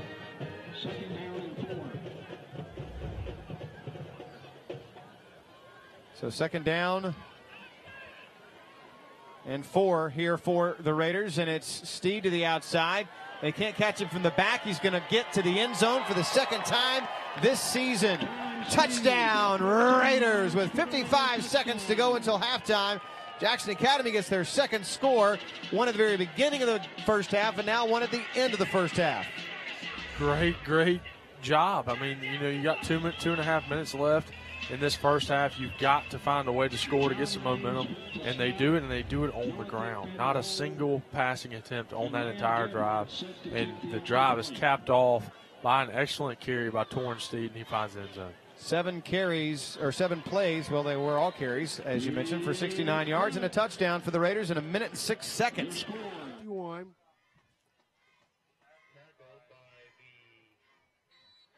Yeah, I don't think they'll stop the clock.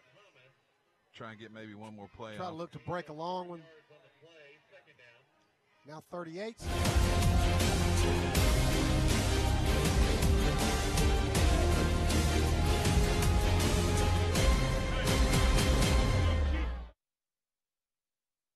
Dedication is what makes a good team a great team. And dedication is how we've become the #1 Ford dealer in Mississippi. Watson Quality Ford. Fusion over there by Germantown. 3rd down. Took a while to get the play in. Decide what they were really looking for. Might run it and run out the clock, Larry. If you throw it here, you're going to have to punt it back to them. You stop the clock. So Germantown might run it and run the clock on out. Yeah. And not give them an opportunity. Nope. Well, yeah, we got one in the backfield. Trips receivers to the right, one to the left. 19 seconds to go before halftime. He is going to drop back at the way. I think he's going to throw it deep. He does. He's got a man out there. That's Bell, Andrews' brother, who gathers it in at about first down. At about the 37, 13 seconds to go. Bell with a great reception.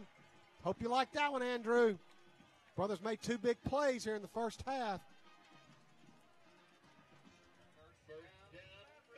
First down, 10 yards to Actually, a line drive kick taken by Smith. He was surprised as everyone else to get that one. And he'll return it all the way up to the 46-yard line where the Trojans will start this possession. Smith returns the kick to the 46-yard line. Here's a look at Torrin Steed now from last week. And his first carry all the way down inside the red zone. He had a bunch of yards, 170 in the ball game for Torrin. And it took all the way to the 4th quarter for him to find that end zone first time this season. And Hewlin will get rid of it down to the 50-yard line, but it was good to see him finally get into the end zone and get a score. Absolutely. You see here this Trojans, they're hurry up offense. They're trying to make something happen, and got good field position. But they don't have a lot of time left, and no timeouts left either. And nearly picked off by Benner, probably should have been. Well, it would have been, but Jarvis Cook took on the role of the defender and just batted the ball down, or otherwise that ball was going to hit Walker Benner right in between the numbers.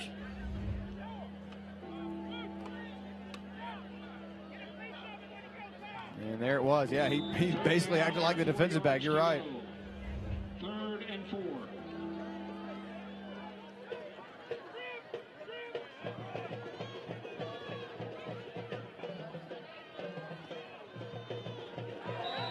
Now we got a whistle and a flag flying on the Trojans. It'll be a false start.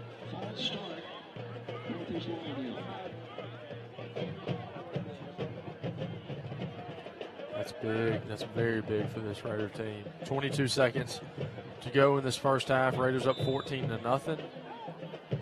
Trojans have the ball on their own 47-yard line. Clock at 22 seconds.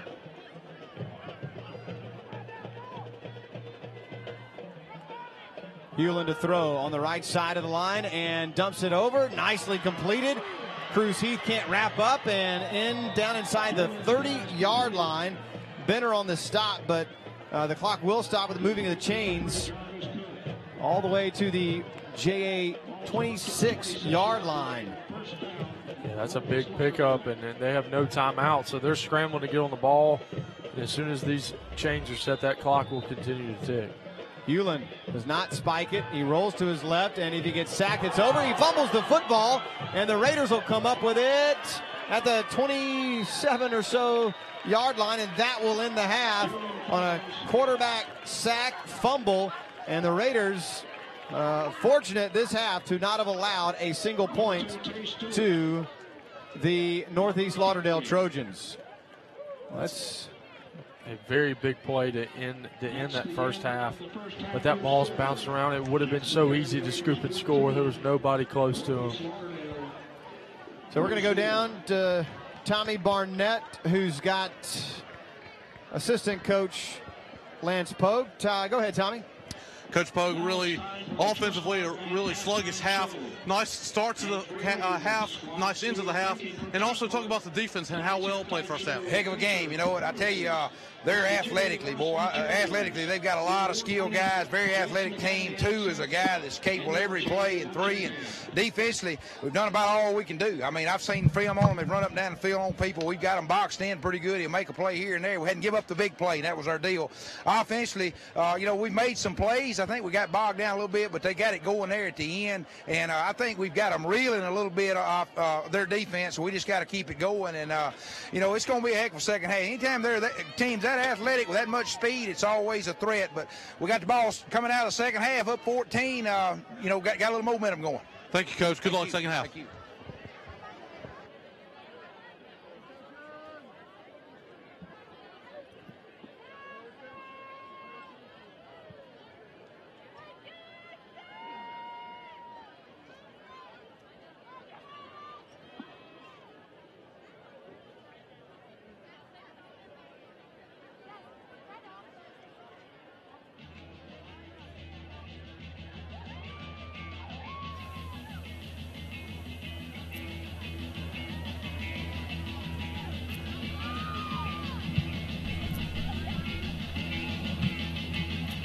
As we reached halftime for all of our 5 games tonight, we're going to do something a little bit different than we've done in the past couple of weeks, and as we get going forward, we're going to do more and more things to highlight the different players in the class of 2018 heading up into our National Signing Day events in December and February, and then also highlight the very impressive class of 19 that we're going to have coming out of the state of Mississippi.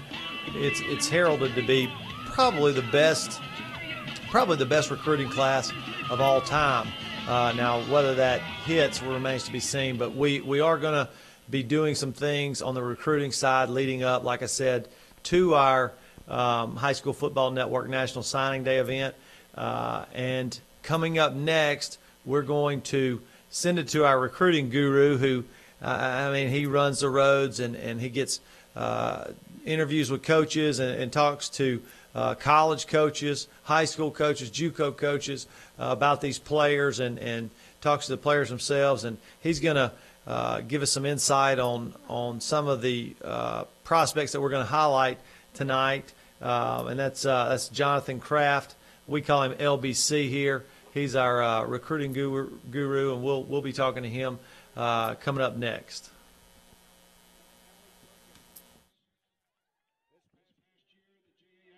Competed in the NAIS Spirit competition where they won first place and were named overall state champions in the kick division.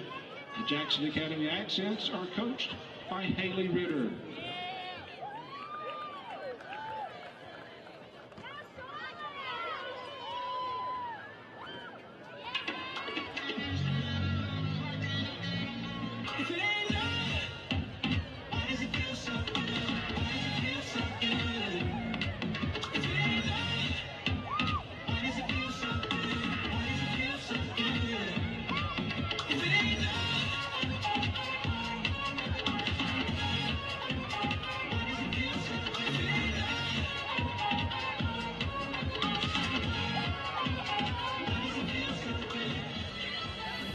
How you doing, guys?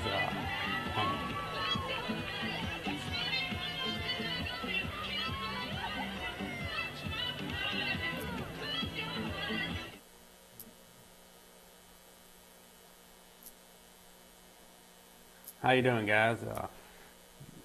Happy to be here with y'all tonight and kind of talk about some of these recruits and everything going on in the state of Mississippi. Exciting time.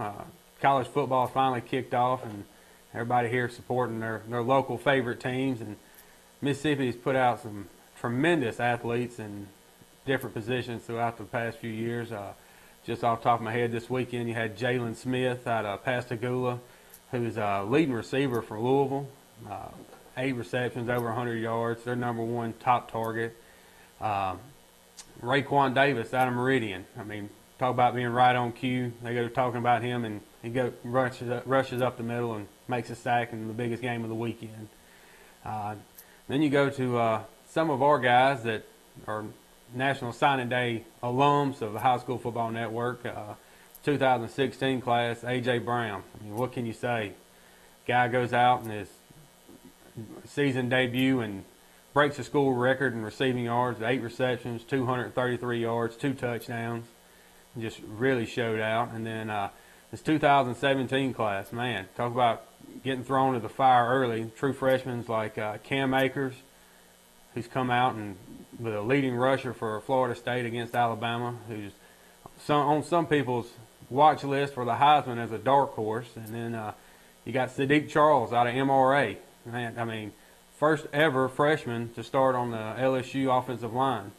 I mean, great talent there. And then D.D. Bowie out of Morton, highly touted receiver, goes to Ole Miss and starts week 1 as a cornerback. I mean, it's just the talent in this state is unbelievable. So what I'm going to do tonight is we're going to talk about some of these guys that you have to look forward to, maybe going to your college or going to your rivals. 2018 class, we're going to talk about Malik Heath. Malik's a receiver out of Callaway High School. He's a Mississippi State commit right now, and we're going to show some of his highlights and kind of discuss him right now.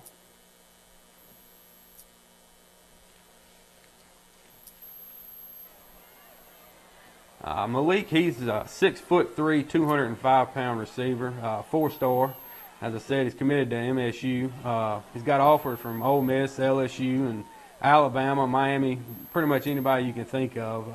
He possesses great size and speed. The mixture of those two things are what every college receiving coach is looking for. He high points the ball really well. His size and strength help him to, in traffic and contested 50-50 balls, he's pretty much unstoppable when you just throw it up to him. Does a great job of tracking the ball when it's in the air. If it's underthrown, he makes great returns the ball to, gets back to the ball, and he's got a high football IQ. He finds the open spots in the zone coverage and sits down so his quarterback can find him.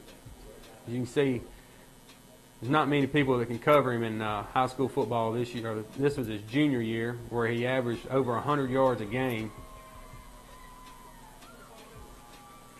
Looking for a huge season out of him this year, and whether or not he stays committed to Mississippi State's to be seen.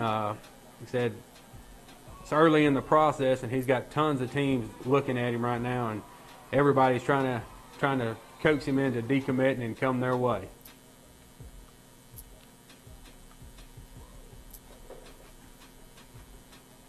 We're going to talk about a 2019 kid. It's a guy I'm really high on.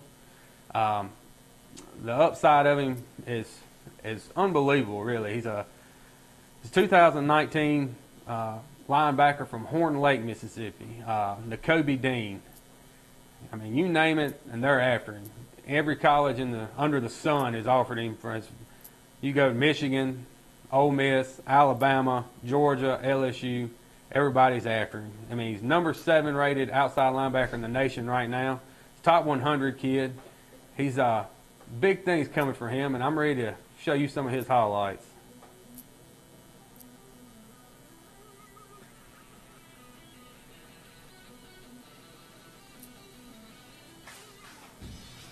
N'Kobe is a perfect mixture of size and speed. He's 6'2", 220 pounds. You can see he's all over the field. He's a playmaker without a doubt. He's great against the run. He's great in coverage. He has elite football IQ. He diagnoses plays very quickly and can break down and stop the run or get out in coverage and stop the screen game and stuff like that. He's also can get off the edge and rush the quarterback. As you'll see here in a little while, he takes on blocks and gets rid of them pretty quick. He can get in the backfield and make play after play. This 2019 class is, as Josh was talking about earlier, it's pretty impressive. We've gone through and looked, and N'Kobe is going to be one of the top 2 or 3 out of the state of Mississippi for 2019. You're probably going to have 3 or 4 guys that end up being 5 stars, and N'Kobe is definitely going to be one of those. As you can tell, he just wreaks havoc all over the field, in coverage, everywhere.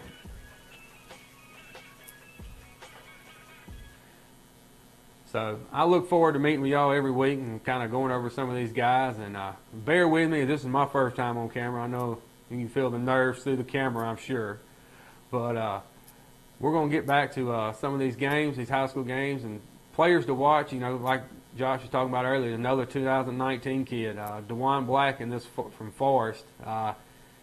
He's going to about every big camp you can think of, and he's high on everybody's watch list.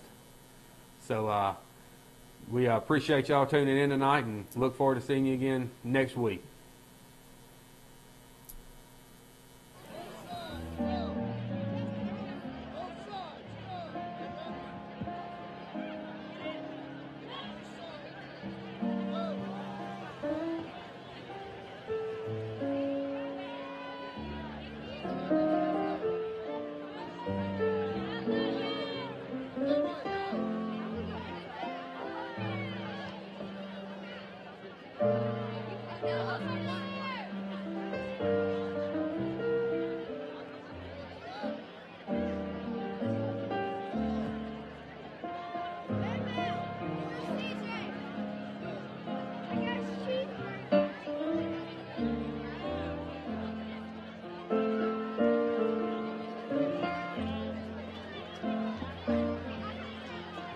Please welcome the Jackson Academy Band. The band is under the direction of Todd Taylor, Clara Watts, and Jeremy Burnham. This year, the drum major is Ilana Dallaire. The drum captain is Charles Arnold. And the drum captain is Sarah Fisher. Tonight, they will be playing 2 songs of this year's show entitled Smile. That will include the songs If You're Happy of You and What a Wonderful World and Chicago's Make Me Smile. Drum Major Dallaire, is the band ready? Ladies and gentlemen, Smile.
All right, guys, we're back. Resident recruiting guru, and every week we're going to give you more information on some of the prospects in the state. We're going to highlight one from the class of 18 and also one from the class of 19, as we did tonight with Malik Heath and N'Kobe Dean. Again, we will get you guys back to Northwest Rankin, Madison Central are off tonight. Vicksburg's off tonight, and they would normally be in our regular rotation and schedule as they're part of the high school football network.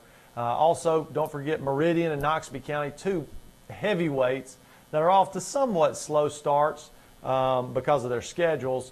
They'll be playing tomorrow, and we'll be able to bring you guys that as well on the High School Football Network apps.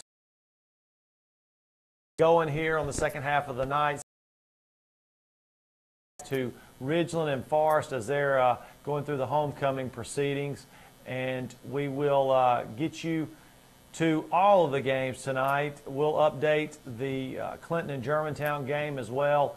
That Germantown feed is not the greatest, so we're just going to go in and out of that one as they get closer to scoring in the red zone, real tight. So we'll get you back to the Ridgeland and Forest proceedings at halftime of homecoming, and we'll flip back and forth throughout the night. Stay with us.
North Carolina game will be pretty good.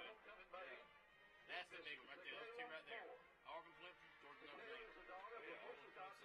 And Oklahoma, Ohio State. That's a good back. It's got to be a good weekend. I'm glad I'm staying home. I know it. Tequila is on deck tonight by our father, Mr. Charles E. Moore. Yes, sir. Ladies and gentlemen, Mr. Tequila Moore. Okay. No, heck no. Our next senior maid is Darian Price. Darian is the daughter of Elisa and Million Price. She's a member of the Titan varsity cheerleading squad in our HSFN choir and youth media project. She plans to attend the University of Southern Mississippi and study journalism and eventually become a news anchor. Darian is escorted tonight by our father, Mr. Hillary Price. Ladies and gentlemen, Miss Darren Price. I think I got it now. Mike, this our final senior maid is Miss Ariana Ross. Is it louder? Ariana is the daughter of Tamika Ross McBride and Charles McBride Jr. She serves as the student body president and is captain of the Titan softball team. She is a member of the Titan marching band where she was named a section leader.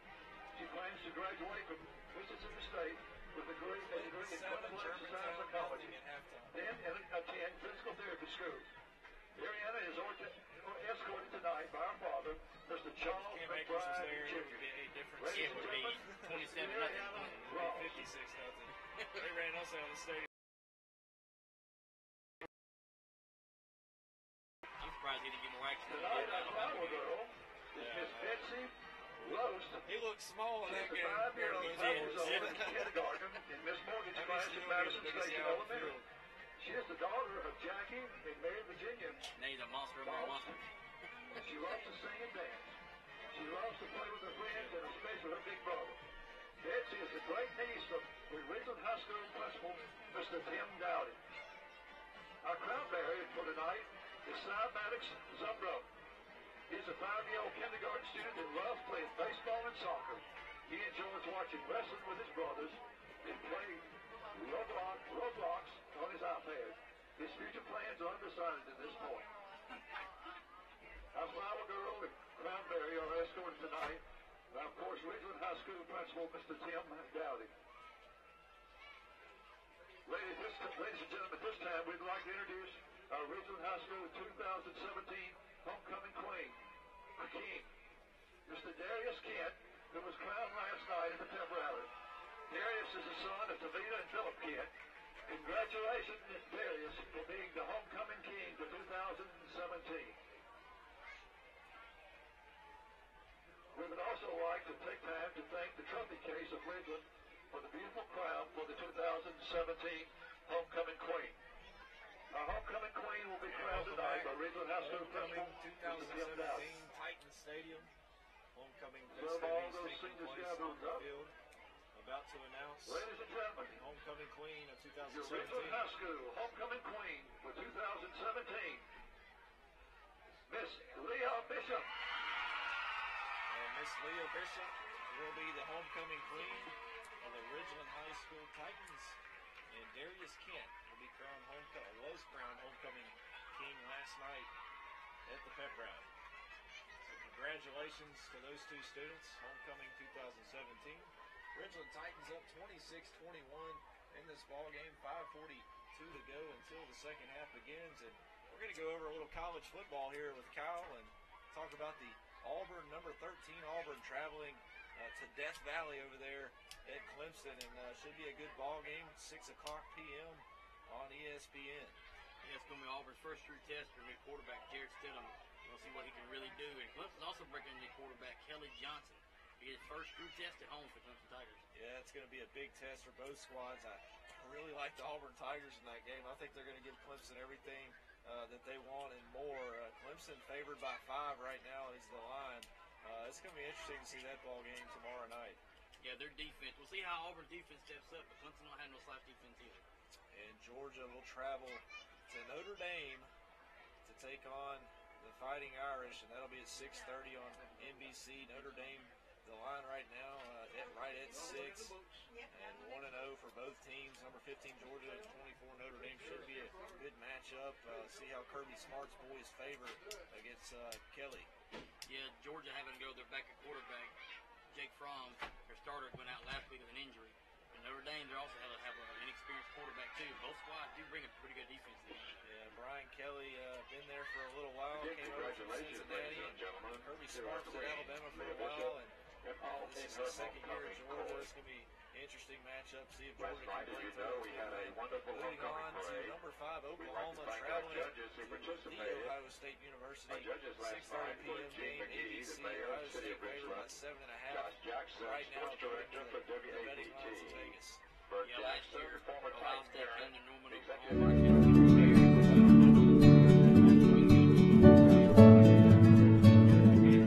Next to the state's capital, the city of Ridgeland is home to some of America's top employers. Developed with quality of life in mind, commercial areas are surrounded by attractive residences, exceptional amenities, and conveniences for every need or desire. On both the regional and national levels, we're full to the brim with opportunity and incentive, which is why we're also one of Mississippi's top generators in sales tax revenue. Ridgeland's residents and businesses benefit from the active, dynamic City of Ridgeland Chamber of Commerce, which works hard to encourage a thriving economic environment. As a member of the Chamber, the benefits can't be overstated. Members can enjoy a sense of community through referrals, group medical insurance, and events like ceremonial ribbon cuttings. Our economic development team at the City of Ridgeland is second to none. We are thrilled to assist you with relocation into one of our many exciting properties and to help new businesses find a place to spread their entrepreneurial wings. With a focus on developing new companies and growing existing businesses, there's nothing like working in Ridgeland. Ridgeland officials stand ready to assist you. For more information, reach out to our Chamber of Commerce or our Economic Development team today. Let's get down to business.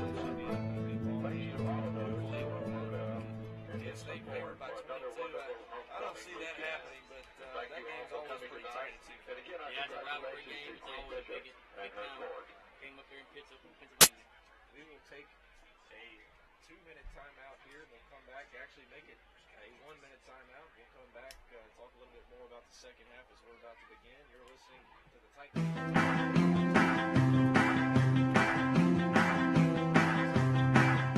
Titans. When considering a new home, Ridgeland makes it easy to choose. Life in Ridgeland means enjoying a safe, clean, and attractive community. Plus, we just have more festivals and community events, more shopping and dining choices, and more opportunities to build your life. From award-winning parks and stunning scenery to the lowest tax rates around, coupled with superior municipal services, it's no wonder we've been recognized for an excellent standard of living. We take pride in providing police and fire protection that's second to none, along with top-ranked water systems and exceptional road maintenance. For every stage of life and style of living, life here is exemplary. Talks about the previous week's games, highlights of players of the week, and takes questions from the fans. So make plans to attend this live event every Monday night at 6. When it comes to providing for children, rest assured that the for all Titan football that happened for this previous week. Welcome back. About a minute to go until we get things. Madison County School District is the highest scoring in all of Mississippi. Plus, the opportunities for private education are equally remarkable. Athletic programs and clean parks and trails make fitness and outdoor recreation a natural part of life for the entire family. Holmes Community College offers an innovative approach to continued education for recent high school graduates and Spencer, we're off next week, so we will not be on the air next week as we'll have a bye, the only bye this season. Then we'll be district play, 7 straight weeks of football after that, and that'll take us into the month of December and hopefully, well, actually, you've got that first week of the month of November, but you want to play past that first week in November into the playoffs. Talking about who we've got on the docket, we start off with the Canton Tigers, and a familiar face will be on the sidelines with the Canton Tigers' first-year coach, and Coach Arnell Holt. And I think you can't get a bye week at a better time going into district play. I think this is a good chance for Coach Ernest and the team to look at some film, getting ready for Canton. Canton's got a pretty good team this year. Coach Bolden, familiar face around here at Ridgeland Titan for several years and moved on, and now he's come back to Mississippi, and now he's a head coach at the Canton Tigers, and they're playing pretty good football. I think it's a good chance to recuperate over the bye week. Gives the radio guys a chance to watch some football themselves, some college football, but everybody gets a break, gets rejuvenated, and gets ready for district play. Talking about those Canton Tigers, they were able to beat Velma Jackson a couple weeks ago, a team that barely did scrape by the Titans, but beat them pretty soundly. He's got things going over there in Canton, and people here at Ridgeland, he was an assistant coach here for over a decade, was actually in the running for a head coaching position before they deservingly gave it to Coach Ernest. So he's a very good football coach, played in the NFL for a little while, knows the game of football very well, and he's really slowly starting to turn things around up there. That's a ball game that's always competitive, but this year they're going to have their hands full with them. Yeah, and last year was a very competitive football game. If you remember correctly, we were to kick a field goal, I believe, to tie that ball game or win it. I can't really remember. It was blocked and run for a touchdown, and really took our hopes away in that ball game. And looking to get some revenge on Canton. We played pretty well against them the last few years. Came up short last year. Ridgeland was up 21 points in the ball for Steed, and he tries to bounce it outside, and then he's dropped by Smith. And Joheim Smith able to wrap him up for a loss of 1, it looks like, on the play. Joheim Smith on the tackle. And Steed just really had nowhere to go. That defensive front, a big defensive front for the Trojans. They've got some really good size there. He just ran into some defenders, had nowhere to go. So now back to live action. Raiders up by 2 scores, 2 minutes into the third quarter. Trent Tyre slides to the left side of the formation. And now a man in motion for the Raiders. Benner will again get the fake. It'll go instead to Dent. He'll keep it to the left side. Same exact play, just move it to the other side of the field. And then Dent dropped to the 40-yard line of Northeast Lauderdale. In Trojan territory, number 20. Great job again. It's the same exact play. They ran it twice, 2 or 3 times on the final drive in the first half, and now they've run it twice so far on this drive, and they've moved the chains, I think, every single time. I mean, you can see I haven't really seen what the blocking scheme is on front, but I know they've got a pulling guard, and I know they got a running back leading block, and everybody's doing a good job of sealing their man and giving Dent just some room to work with.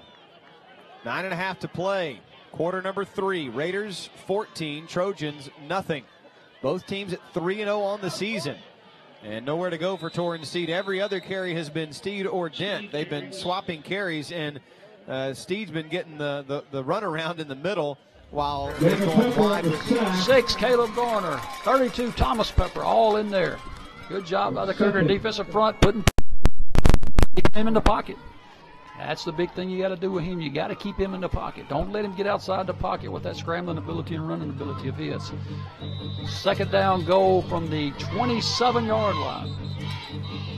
And we have a timeout on the field. Timeout PCS. We'll take the timeout, Weldon. We'll be back into the hole here at Simpson Academy in just a moment.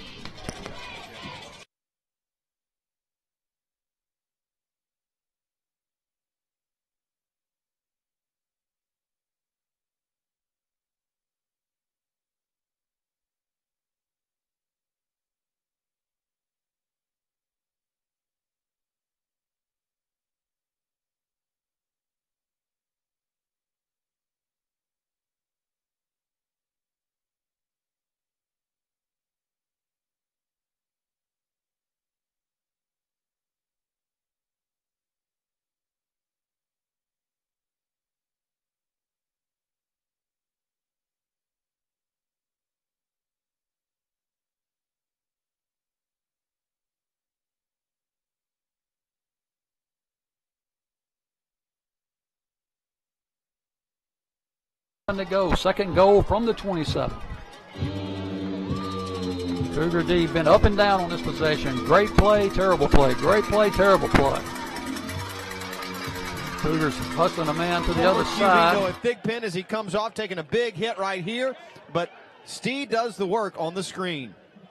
Perfect execution. Dent showing his toughness. I mean, just a great job. He drops back in the pocket. He knows he's got pressure coming, but he stays in there and does his job and makes a perfect throw to Steed just in the flats on the screen. And Steed does the rest. He's got some big blocks down.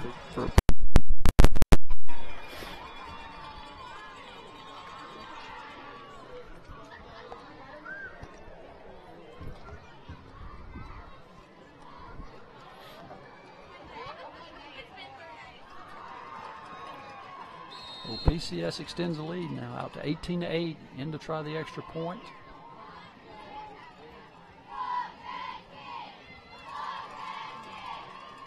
Snap, kicks up, kick is good.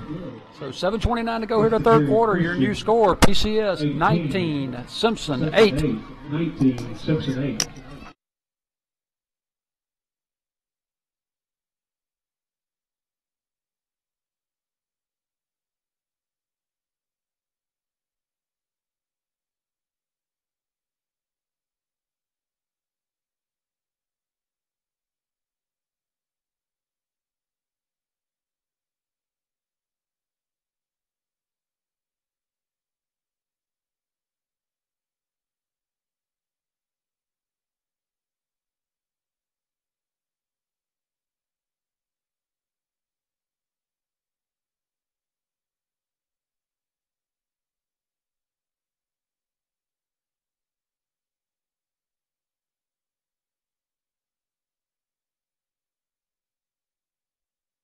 For the kick, BCS takes the opening drive of the second half and marches 50 yards downfield to increase their lead to 9 over the Cougars, or 11 and make that.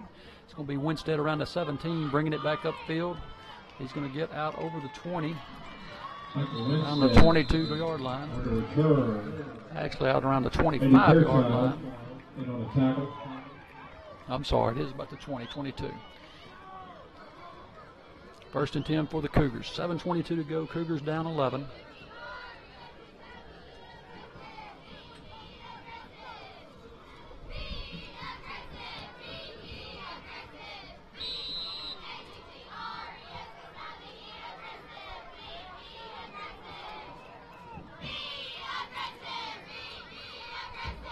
Cougars go back the way they started.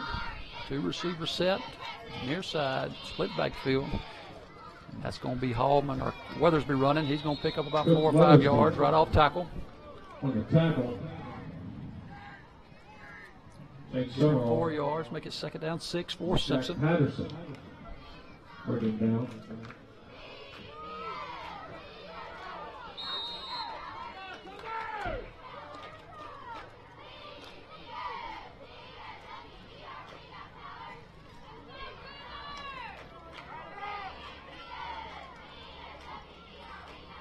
Tackle run by Hallman. He's still pulling people with him. He's going to pick up a first down. Got a 6-yard gain for Dillon. First and 10 for the Cougars. But this defense is one of the best we've seen for Jay in a while. They're just so punishing with their hits. Oh yeah, they hit hard. They're fundamentally sound. They're in position. They're the schemes that they're running that Coach Pogue has implemented have just been perfect. Putting their players in position to make plays. Occasionally we've seen a busted coverage here and there or something that's gone wrong, but for the most part, this has been a very sound defense, and there's a lot of young guys out there too, which is very promising. Trojans up the middle, and maybe 2 yards gained. Chase, rush, and Pitts on the stop of Hewlin. You're going to bring up a 4th down, 4th and 2, and you got to wonder, they've gone for it a lot tonight, but you can't think they'll do it here, and it looks like they're bringing on the punt unit. Clearly they're listening to your sound judgment. I'm sure they are. They're probably listening on 102.5 FM. WTWZ, The Tradition in Jackson.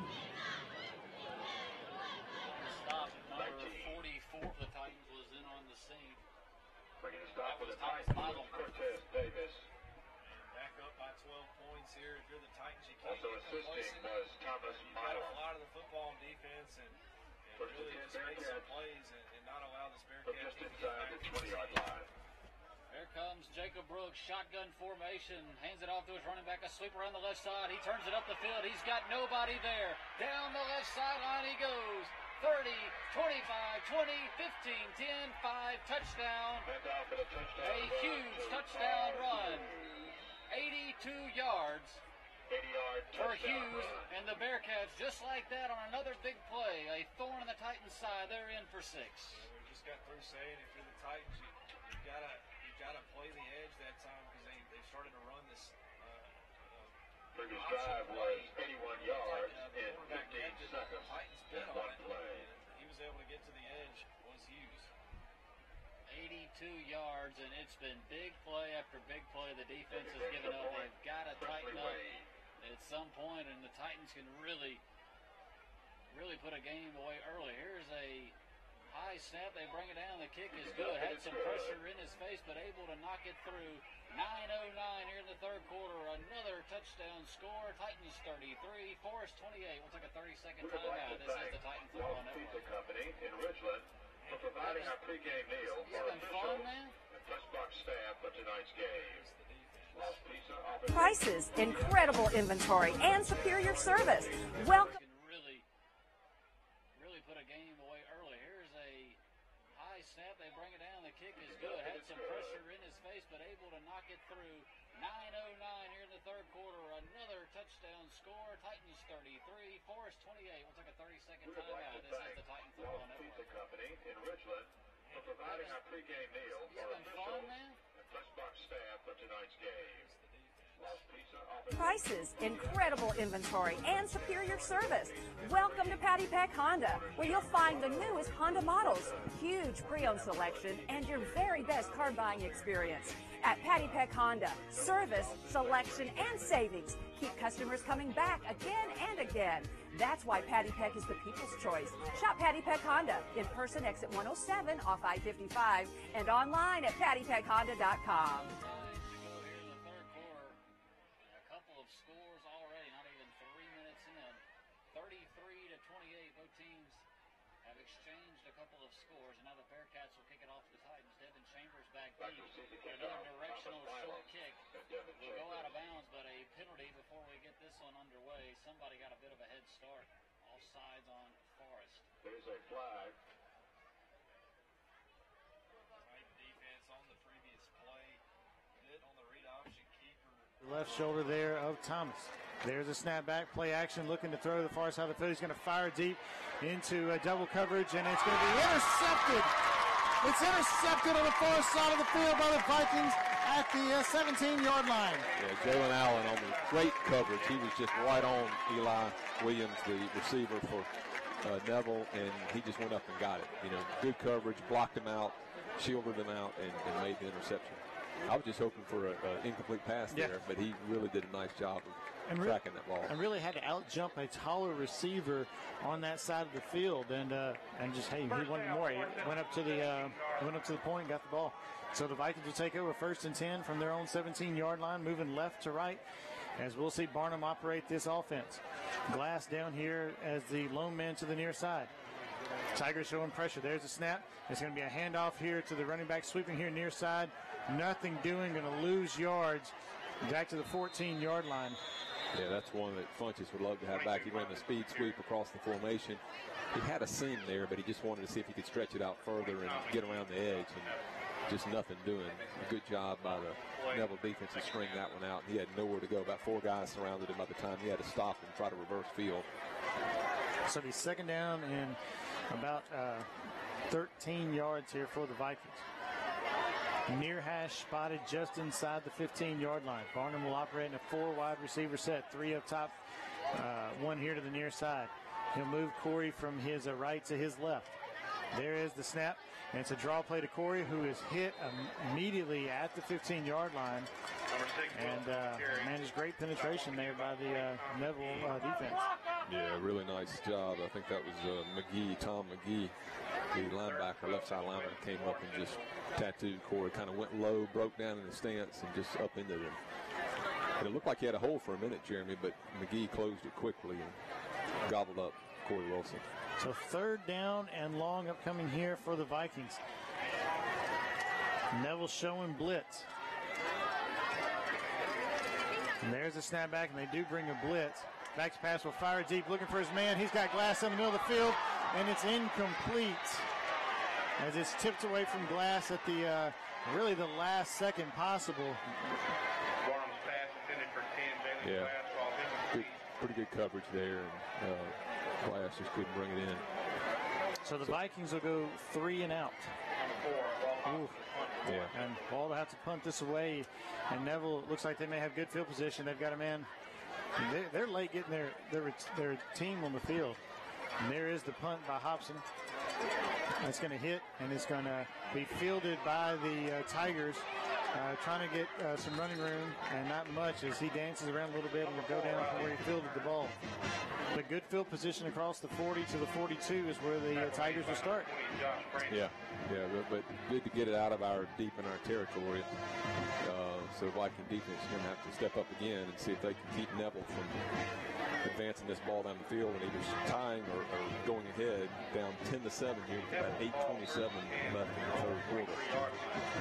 So Neville will take back over as Thomas will operate the offense. He's got a running back off to his right, and he's got Riley back in the pistol behind him. Craig Turner's the running back just off to his right. One wide receiver split out to each side, and they got a tight end on the line. There's a snapback. It's going to be a handoff to Riley. Straight up the middle. Riley cuts back inside the 50-yard line and power down to the 45-yard line. He will have a first down into Vikings territory. Yeah, Adrian Woodson, I think. I'm sorry, Chris Green on the tackle there, but big yardage for Riley on the first carry, first down, and not deep, but into Viking territory. Quickly goes to line are the Tigers. This time, Thomas will be in the shotgun. He's got a back off to each shoulder. One wide receiver split out to each side. There is a snapback. They will hand it off to the tailback, and maybe a yard on the play, depending on where they spot. They're going to spot him right there at the line of scrimmage, so that's where his knee went down. And it will be 2nd and 10 upcoming as Turner with the carry. The Vikings did a good job on pursuit. That was kind of a zone blocking play by Neville, and they ran Turner looking for a seam, but there was no place for him to go, and a lot of Viking defenders there to help take him down. So 2nd down and 10 here for the Tigers. There's a snap. It's going to be a keeper by Thomas up the middle, and he's going to be wrestled down inside the 40-yard line, given 5 on the play. And it will be a 3rd down upcoming here for the Tigers. And I kind of feel like this could be a potential 4-down situation again for this team, Briggs. Could be. Depends on what they do here. If they get it close, I would expect them to go for it on 4th down. They're 3rd and 5 right now. So if they get it within about 2 yards of the first down marker, I would not be surprised since they're inside the 40 of Warren Central. Ball spotted near hash. Tigers again moving right to left. Play clock running low, and the Neville coaches see it, and he's frustrated. The Neville coach, he threw his hat down because they couldn't get a play in timely. So they're going to have to use the timeout here. All right, we'll take it with them. 10-7 Vikings lead. This is Vikings football on V105.5.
Here to Viking Stadium, Robert Morgan Field, as Neville with the ball here, 3rd down and 5 at the Viking 40-yard line.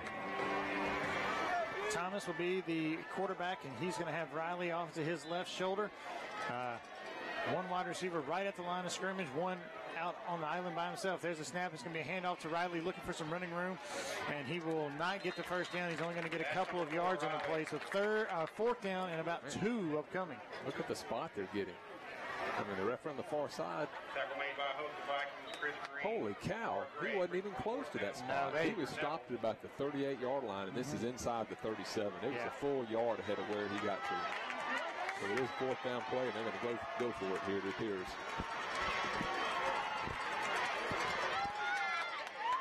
So the Vikings can hold here on 4th down. Thomas takes the snap, and it will be a handoff and a first down run inside the 35-yard line. Vikings penetrated well, but Riley did a good job of cutting back and evading. Well, I don't know. Hobson saying Walt is pointing as if it is Vikings ball. The referee marked it. That was 4th down. The referee held up his hand as though it was 4th down, but it's Viking ball. Viking football. He is a half a yard shy of the first down. I think that's a bad spot personally. I do too. I thought he was inside the 35, which would have given him the first down. I agree. But I'm going to take it. Yeah, after the last spot that they got, and there's going to be a personal foul on someone. Yeah, 2 flags. It's going to be on. I think it's going to be on the coaching staff. It may be the sideline warning that they get this time. Yep, unsportsmanlike conduct on. You know, they threw 2 flags, one over by the bench, Jeremy. The other one was out here on the field as though one of the players may have said something. And it's probably the player that's going to get the penalty. What's really interesting about that, if you were listening to it, it appears that the Vikings got a bad spot on the 3rd down play. Right. They gave the Neville runner about a yard ahead of where he really should have been. On the 4th down play, it appeared that he had crossed lines. Maybe his knee went down and we didn't see it. But I can understand why Neville was frustrated because it looked like he got over the spot. And well, the Vikings will have good field position inside the 50-yard line. Barnum will keep it himself, make a man miss across the 50. He's across the 40. He's across the 35, and he'll run out of bounds at the 34-yard line. That's all Barnum on that play. Oh, my gosh, that's a because it looked like he did a good job of reading the defense, because if he had given that to Wilson, it would have been a big loss. But he tucked it, he evaded the tackler, and picked up a first down. And he's quickly back to the line of scrimmage again. He's got a 4 wide receiver set, and this time Neville's going to jump off sides. He has executed that hard count to perfection tonight. I think that's the 3rd time he's drawn this defense off sides. Yeah, one of the things that Warren Central does a lot is that hard count. A lot of our district teams are used to it, so you don't see them jump as much. But Neville, having only played now, this is their 2nd game of the season, and not having played Warren Central before, they're probably not as used to that hard count as some of our district teams are. And they don't want to play Pearl. That's right. Barnum will operate from the shotgun. He's got 4 wide receivers. Oh, and now we've had movement on Funches. Yep. And get it right back. So we're back to where we were. Illegal procedure on Anthony Funches out here at the slot receiver. Just jumped before the snap. And I'm going to tell you, what happened on that play was the defender moved, and Funches moved with the defender. Yeah, but you just got to have more discipline. You got to watch the ball. Both sides have to watch the ball. Yep. All right, so they'll bunch 2 wide receivers to this side of the field, and they'll split 2 wide receivers out to the far side of the field. There's a snap back. It's a handoff to Corey, who's trying to find some running room. He'll get inside the 35, but only a couple of yards on the play. Looked like he had a hole and then ran into his own guy, and not much on the run. Yeah, once he ran into his own guy, the Neville defenders kind of circled around him and brought him down. But you're right. Looked like he initially had a little hole and was going to break free for 5 or 6 yards, but couldn't do much with it after he ran into his guy. 5 wide receivers set here. 3 split out of the top, 2 wide receivers here to the near side. This is a situation where we have seen Neville blitz up the middle and get great pressure. And you've got the middle linebacker who's right there. He's going to now back out into coverage. Barnum will just keep it on a draw and nothing doing. He's going to lose a yard back to the 35-yard line. Yeah, 2 of those big Neville defenders just hammered him as soon as he took a step forward. Looked like that was Freeman, number 91 for Neville, and also number 98. I don't have Jarek Goldman, excuse me. So 3rd down now and 10 at the 35-yard line of the Neville Tigers. Vikings lead this game 10-7 with 4:48 left here in the 3rd. There's a snapback, and it's going to be a handoff to Funches, who makes one guy miss inside the 30. And he's fighting for the first down. He's going to come up about 2 yards shy of the first down. The Vikings have a little dilemma here. It's going to be 4th and a few yards now. They're about the 27-yard line. It'd be a 44-yard field goal, but they don't even look like they're even considering that. They're going to go for it. Probably going to run the hard count first, then look to the coach for a play. They'll bring a man in motion. Oh, and our guy jumped. One of our offensive linemen flinched, and then the Neville defender jumped across. Flag on the play.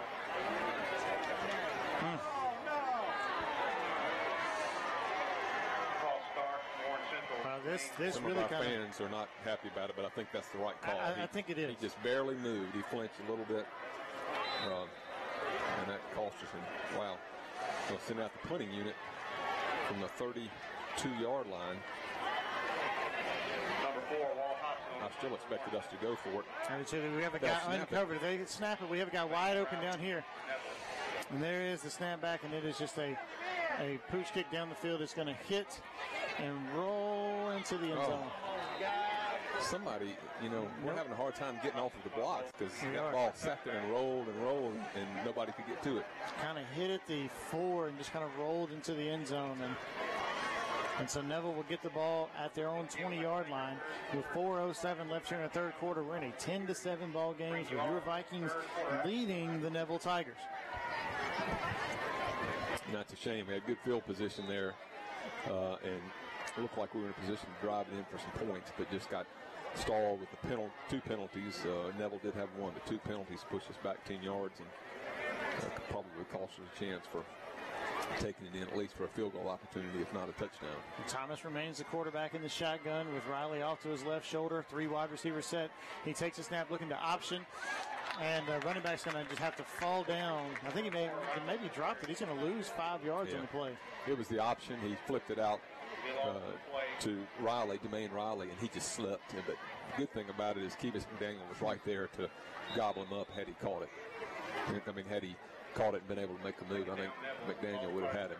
I think so too. I think he's only lost either way it goes. He just took the easy route instead of the hit. So it'll be 2nd down and 15 now from the 15-yard line of Neville. 3 wide receiver set. There's a snap back, and it's a play action rolling to the far side of the field. Thomas is in trouble now. He will fling it out, and he's got it complete. Looks like that's out of bounds. Yeah, it's out of bounds. He threw it to Williams again on the sidelines, right at the sticks, and he was out of bounds when he caught it. Well, he was being heavily pressured, and it was just a flip out there, and Eli Williams not able to stay in bounds. So 3rd down and 15 upcoming with 3:20 left here in the third quarter.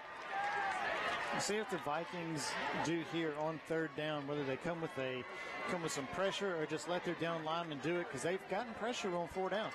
Yeah, I think they'll hold back and try to keep him in. Well, there's a snap. Quarterback is in trouble. He'll elude the sack. Now he'll flip it out to his running back on the far side. He'll shake one tackle. We'll shake another one, get up across the 25, and he'll be dropped down at the 27. He will be shy of the 1st down.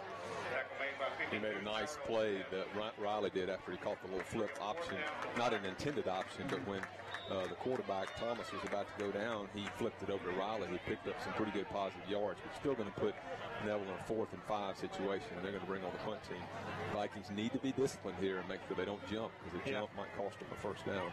There is the snap back. And there is the punt. Vikings will set up for the return. Hobson will call for the fair catch and take it in as their own 39-yard line. And Warren Central will take back over with 2:38 left here remaining in the third quarter, and they're up 10-7. Yeah, Neville's done a really good job on punt coverage tonight. Every time he catches it, there's 2 or 3 guys in his face on the punt return. And I want to say, punt return has been one of our biggest weapons this season. Walt's been able to do some damage on returns, and he just has not had an opportunity to return a single punt tonight. I think what I've noticed is Neville spreads out their guys. They're real spread formation on the punt. So the defender, whoever's blocking that guy to hold him up, you really got to be sharp, because if he gets by you, he's got a free run. And when they're bunched, it's a little bit easier sometimes to stop the pursuers. I'm not sure what the delay is here, but the referee has called a timeout. He's going over to talk to the Warren Central coaches. I think he's telling the coach, you have to stay on the sideline. Well, maybe so. Josh just kind of hung his head and just walked right back to the side. So shotgun formation again here for the Vikings. There is the snapback. Handoff to the running back straight up the middle is Corey. Corey scooting across the 40. Corey across the 45. Corey across the 50 and down to the 48-yard line.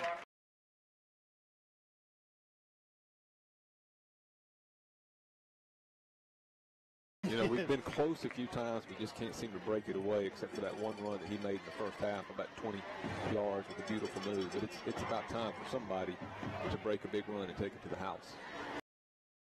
There's a snapback. It's going to be a handoff to the running back up the middle. Some running room for Corey. Corey dances to the outside. He's got running room across the 35, and he's going to be knocked down at the 30-yard line. We'll have another 1st down for the Vikings. Excellent run by Corey Wilson, and he's going to probably take a blow here, and Jerry Stovall coming in his place.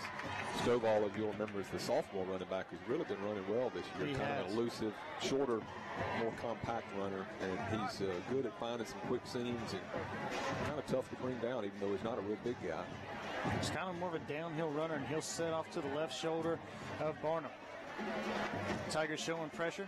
Going to be a handoff to Stovall up the middle. He'll absorb a hit as he gets inside the 30, and will push it down to the 27-yard line. Vikings right now running the old-fashioned offense, just moving it quick and trying to go right at the gut, even though Neville does have a big defensive front. But I've seen a couple of the guys in the defensive front having to go off because, you know, as the game progresses, those big guys have a harder time staying out on the field. Barnum has 3 wide receivers here to the near side. There is the snap back. It's going to be a handoff again straight up the middle inside the 25 down to the 24-yard line is Stovall. Yeah, good tough running by Stovall. He hit the first defender and just kind of barreled forward for an extra yard or 2. Yeah, so about 3rd down and a long 3 here for the Vikings. They've got 2 wide receivers split out here to the near side, 1 wide receiver up top. Barnum nearly gets him to jump again. Yeah, he's looking over to Coach Rob Morgan for the offensive play call with about 10 seconds left on the play clock. Barnum snaps the ball. It's a handoff to Stovall, who is just keeping his legs turning, trying to get to the 20, and he's going to be dropped shy of it. He gets maybe a yard on the play, and a 4th down and about 2 upcoming here for the Vikings. And again, no hesitation. Here comes kind of more of a power package here. They're going to go for it.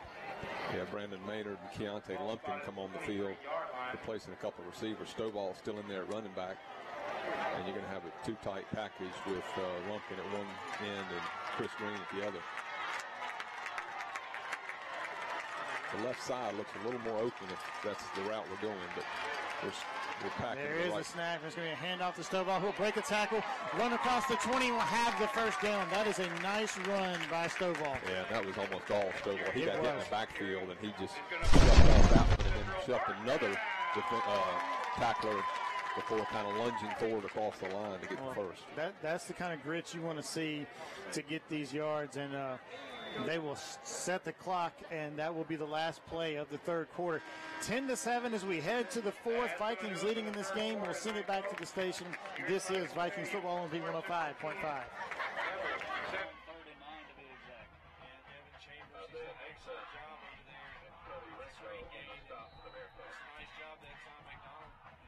Good throws tonight. It'll be interesting to see what his numbers are as he's had a few touchdown passes. 10:22 ticking down in the final quarter. Diamond trips left. Flares it out to the right side. Does McDonald finds Young. Makes one man miss. Turns it up across the 25 and fights with a second effort to the 29, and he's going to have the first down. Incredible effort. What an effort. And like I said, he just has an incredible ability to know where he is on the field and how much he needs. And he's able to just push through for a few extra yards or just a few inches and get a first down. You could see the excitement on the Titan bench as he fought and drug his last man to the 29, and it'll be a 1st and 10 there. On the right hash, 2 wideouts left, 1 to the right. A shotgun from McDonald takes the snap.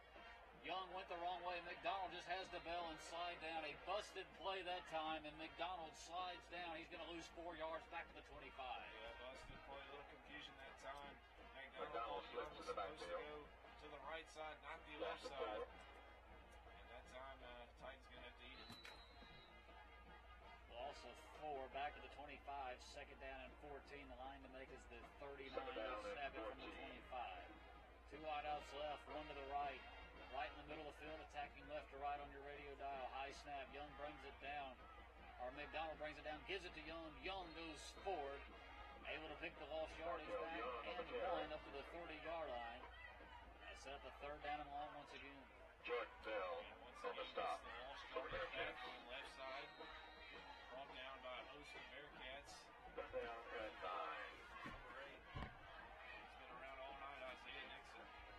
Here's the North Barton Mall. 3rd down, 3rd and 9. 4 wide receivers. Fires to the right side. Mike Price goes up for it, incomplete. That one too tall. Price was inside of his man on the slant route, the one he's really ran so well of late, and he could not hook up with him as McDonald had some time, but he airmailed that one incomplete. Yeah, McDonald threw it a little too high that time. Marcus Payne on the coverage, but like you said, Price had the inside leverage and just really good positioning, just a miscue. Italiano is back at his own 16-yard line. Martavius Lyles is back at his own 30. Lazy snap. Italiano pulls it down in a line drive, his hands in his face. Good punt inside the 40 and down by Milam at the 39-yard line, and that's where Forrest will have it with 8:36 to go in this ball game. 38-yard line. And it's all up to the Ridgeland defense here. You want to get a stop. Offense. End of the punt, 38 yards, no return. Break, and defense should be well rested here. Looking to round up this football game. Got to get some stops though. This game is 2 hours and 1 minute old. It has really gone by fast. 8:36 to go on the game clock, but boy, it has slowed down in the second half as we haven't had as much scoring. Yeah, it really has. So here we go. First down and 10 at the 38 for Forrest. I formation. They give it to the fullback this time. They scored on this play earlier, but he'll be stacked up right at the line of scrimmage this time. I came in the backfield. You got the safeties and the linebackers. Possibly a catch or an option, and right up the middle of the fullback dive really catch you off guard. And like you said, Jared, it caught us off guard earlier. That time, able to corral him and bring him down. It was the handoff to Rogers. He goes nowhere this time. Second and 10. They fake it to Rogers. Now give it to the running back in the backfield. Mike Smith there to meet him as he tried the left side of his offensive line. It was Hughes, and he's back to the line of scrimmage. Nothing more. It'll be third and long. Nothing there for Hughes. And making a stop, Michael Smith. Big stop, For Michael Latrell Smith. Williams. Number 7, Latrell Williams there on the play. Official timeout. He's got to tighten down on the field. Can't see who it is. There is a tighten down. They're trying to back every.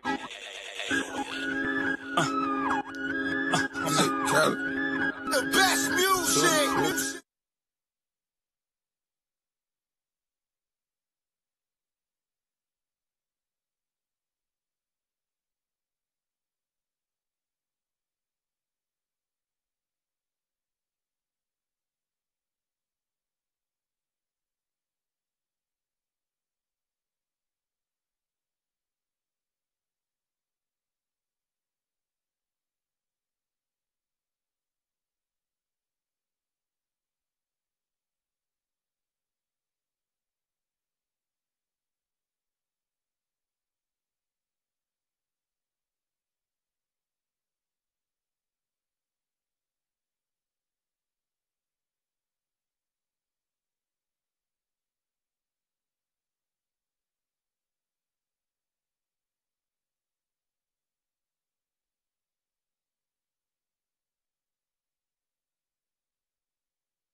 That's the worst pain ever.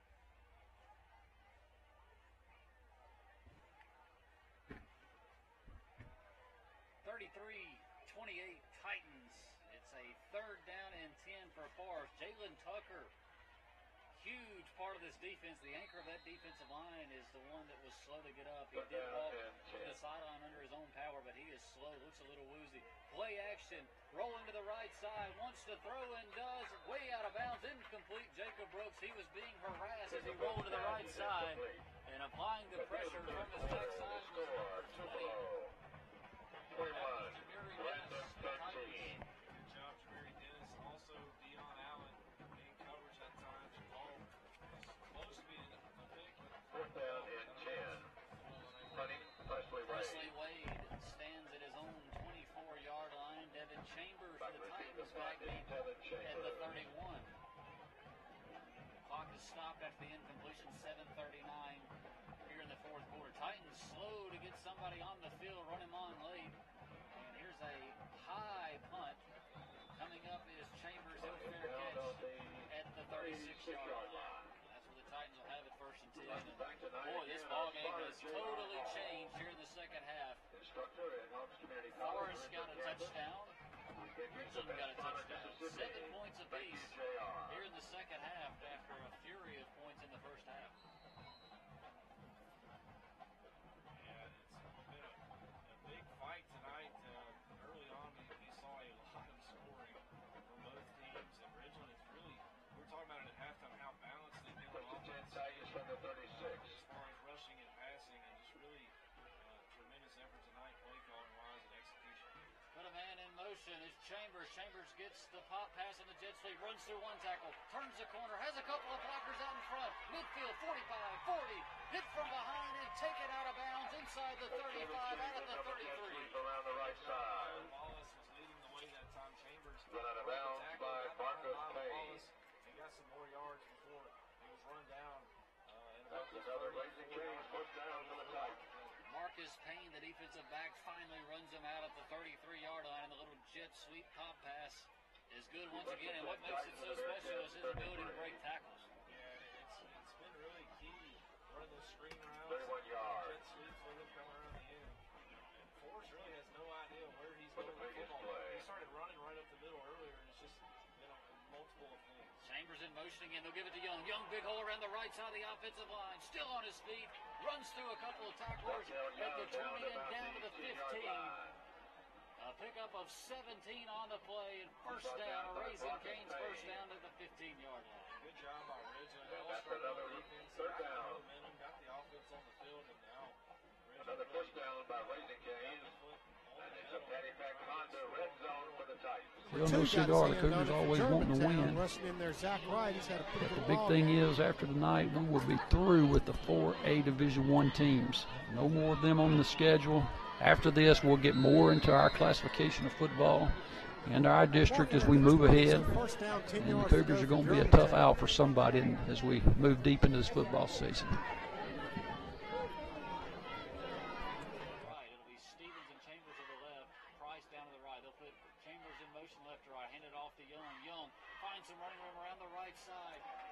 His way down inside the 5 and down to the 3-yard line. Another first down. A pickup of 12 this time. Markel Young very patient. It's a contact for the back catch. Up some holes. He's able Was to tight on Hardy. envision the run, find the hole, and move his way through it. Another first down. Raising Cane's first down. Markel Young, the hammer tonight. Raising Cane's first down, first and goal at the 3. That's a goal for the Titans. Wide out right, 2 to the left. Titans take their time. Clock rolls at 6:28. In the shotgun, McDonald. Young started off on the left. He'll move him to his right hip. Takes the snap. Give to Markel Young. Pressure in the backfield. Everybody diving for him. He eludes all of them. He's in. Touchdown. 3-yard run by Markel Young. He made it look easy. And Markel Young just kind of lowered his shoulder, found a hole in the defense, and just moved his way through arm tackles. And the hammer gets the ball once again and takes it in for 6. He's had an excellent night. He might even be 35-yard line is Thomas. Yeah, 3 guys converged. Monte Stamps, Josh Brandon, and Lamar Gray taking down. Nice play, a good stop for the Viking defense there. I think Neville's has got to punt it away. There's still 9 minutes left in the. It's 17 seconds left on the game clock. I don't think they should go for it here, but. Cougars next week will go on the road to Natchez Cathedral.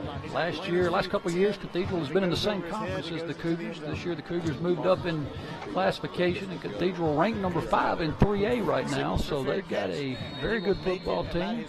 Will be another challenge for the Cougars as we go down there next week to Natchez. They were going to field that inside the 5. There's the kick, this little pooch kick.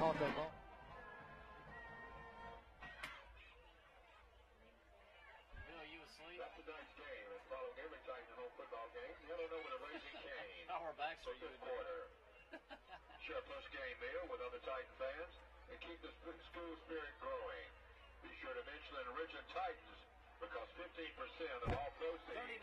39-28, Titans in control of this one. Italiano has it teed up at the 40-yard line. 2 Bearcats back inside the 5. And Italiano will let this one fly. High, deep kick into the Mississippi night. Received at the 9-yard line. It's bobbled. Able to go back, pick it up, now runs to the right side. There are Titans everywhere. He stiff arms a couple, breaks a couple more tackles, spins out of another one, and is thrown down at the 8-yard line after all that. There is a flag down at the 13. Again, blocking a bat in the back. Where they blocked in the back on the receiving team. Too much pushing illegally. DeJuan Black was the returner. 6:05 to go in this ball game, an 11-point lead. The Ridgeland Titans here on homecoming 2017. Titans trying to go 2-2 on the year. That'd be 2 straight wins. And Forrest would fall to 2-2 if this score holds up. Of course, the Titans are off next week. We won't be in action for 2 weeks. They'll be at Canton 2 weeks from tonight. We will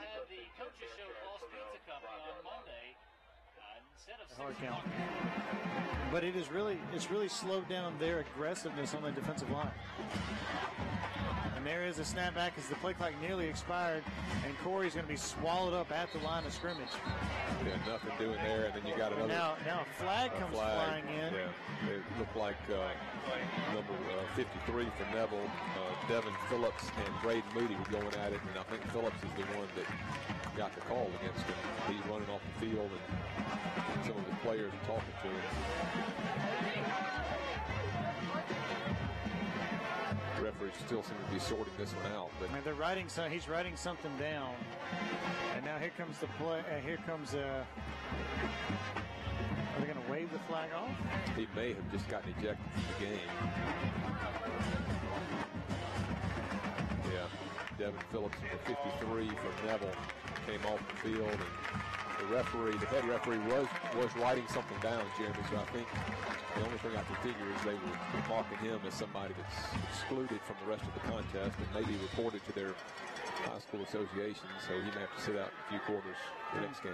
Well, that will push the ball up across the 45-yard line where the Vikings will take over here.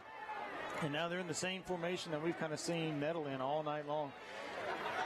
One wide receiver split out to each side. They're going to pull a couple of linemen. It's going to be a handoff to Corey looking for some running room. And he spins across the 50 before he's taken down. The flags come flying in. And I believe this is going to be a hold on the Vikings. Indeed it will. Corey Wilson did a good job waiting for his blocks to set and the play to develop. And it would have been a nice play, but obviously someone for the Vikings held. And that play will come back. One of the things that, with 7:10 left in the game, Jeremy, Vikings up by 10 points, 17-7. One of the objectives here is to run the clock, and obviously the other one is not to make any stupid plays. Well, not that a holding is considered a stupid play, but you really got to be careful in here. You don't want to go backwards. You want to keep the ball going forward if you can, and try to milk some clock. Well, they'll stack two wide receivers here to the near side, spread two out on the far side. Funches in motion across formation, play action to him.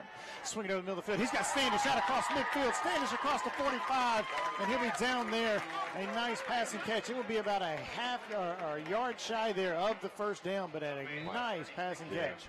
Really nice pass, a beautiful pass right on the money. Quick slant to Standish, and he picked up some good yardage. Again, I don't know about the spot, but he looked like he was across the 45-yard line, and they've got it marked just shy of the 45. Thought he had the first down, Jeremy. I thought he did too. But they got a 2nd and 1 instead, and it's a solid 1 yard. It is a solid 1 yard.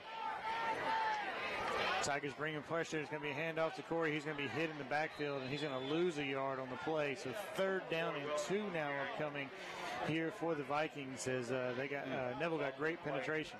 Yeah, that's a big play right there, because where it looked like we had a first down, the main thing you want to do is get the first down. We got 6 minutes on the clock right now. We're up by 10 points. Get the first down. Try to get a power run. You don't want to go backwards here. I don't know if they're going to run a power package in here or not, but it appears they're going to stop and take a water timeout. All right, well, we'll take that water timeout with them. 6:06 left. This is Vikings football on V105.5. Hey, you. Yeah, you. Getting that college education. We do it better than anyone else. So why not let our food do the talking?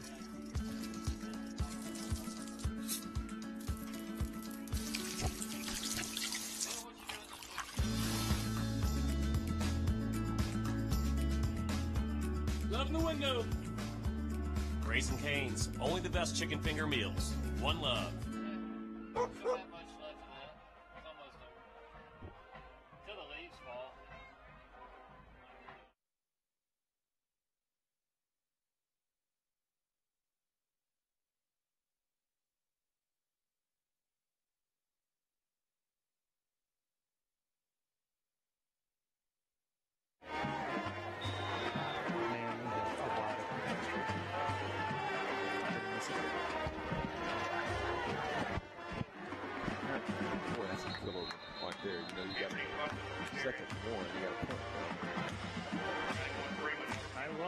here. Vikings will snap it, and great penetration again. And Funchess swarmed under in the backfield. They'll lose another yard on the play. So you go from 2nd and 1 to now 4th and 3. And Hobson will have to punt this away back to Neville with 5:40 left here in this ball game. Vikings up 17-10. And there is the snapback, and there is a punt, and there is a flag thrown. And I think this may be offsides. Oh, I didn't see it. I think Neville may have come early. Well, I missed that one, but hopefully you're right. If that is the case, this would give the Vikings a first down.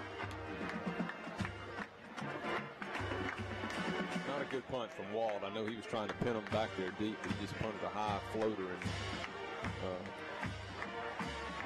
question is, they're looking to the Neville sideline, and I'm not sure what for. But no, they're going to decline it. It's against the Vikings.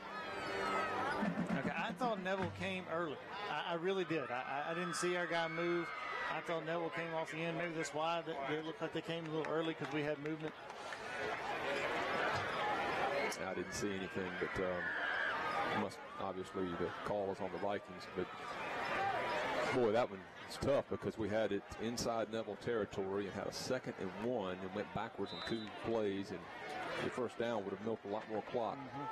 But Neville will have it back with 2 timeouts left and 5:25 on the clock, down by 10 points. Getting ready to see some Neville passing, in my opinion. There's a snapback. Thomas looking to throw.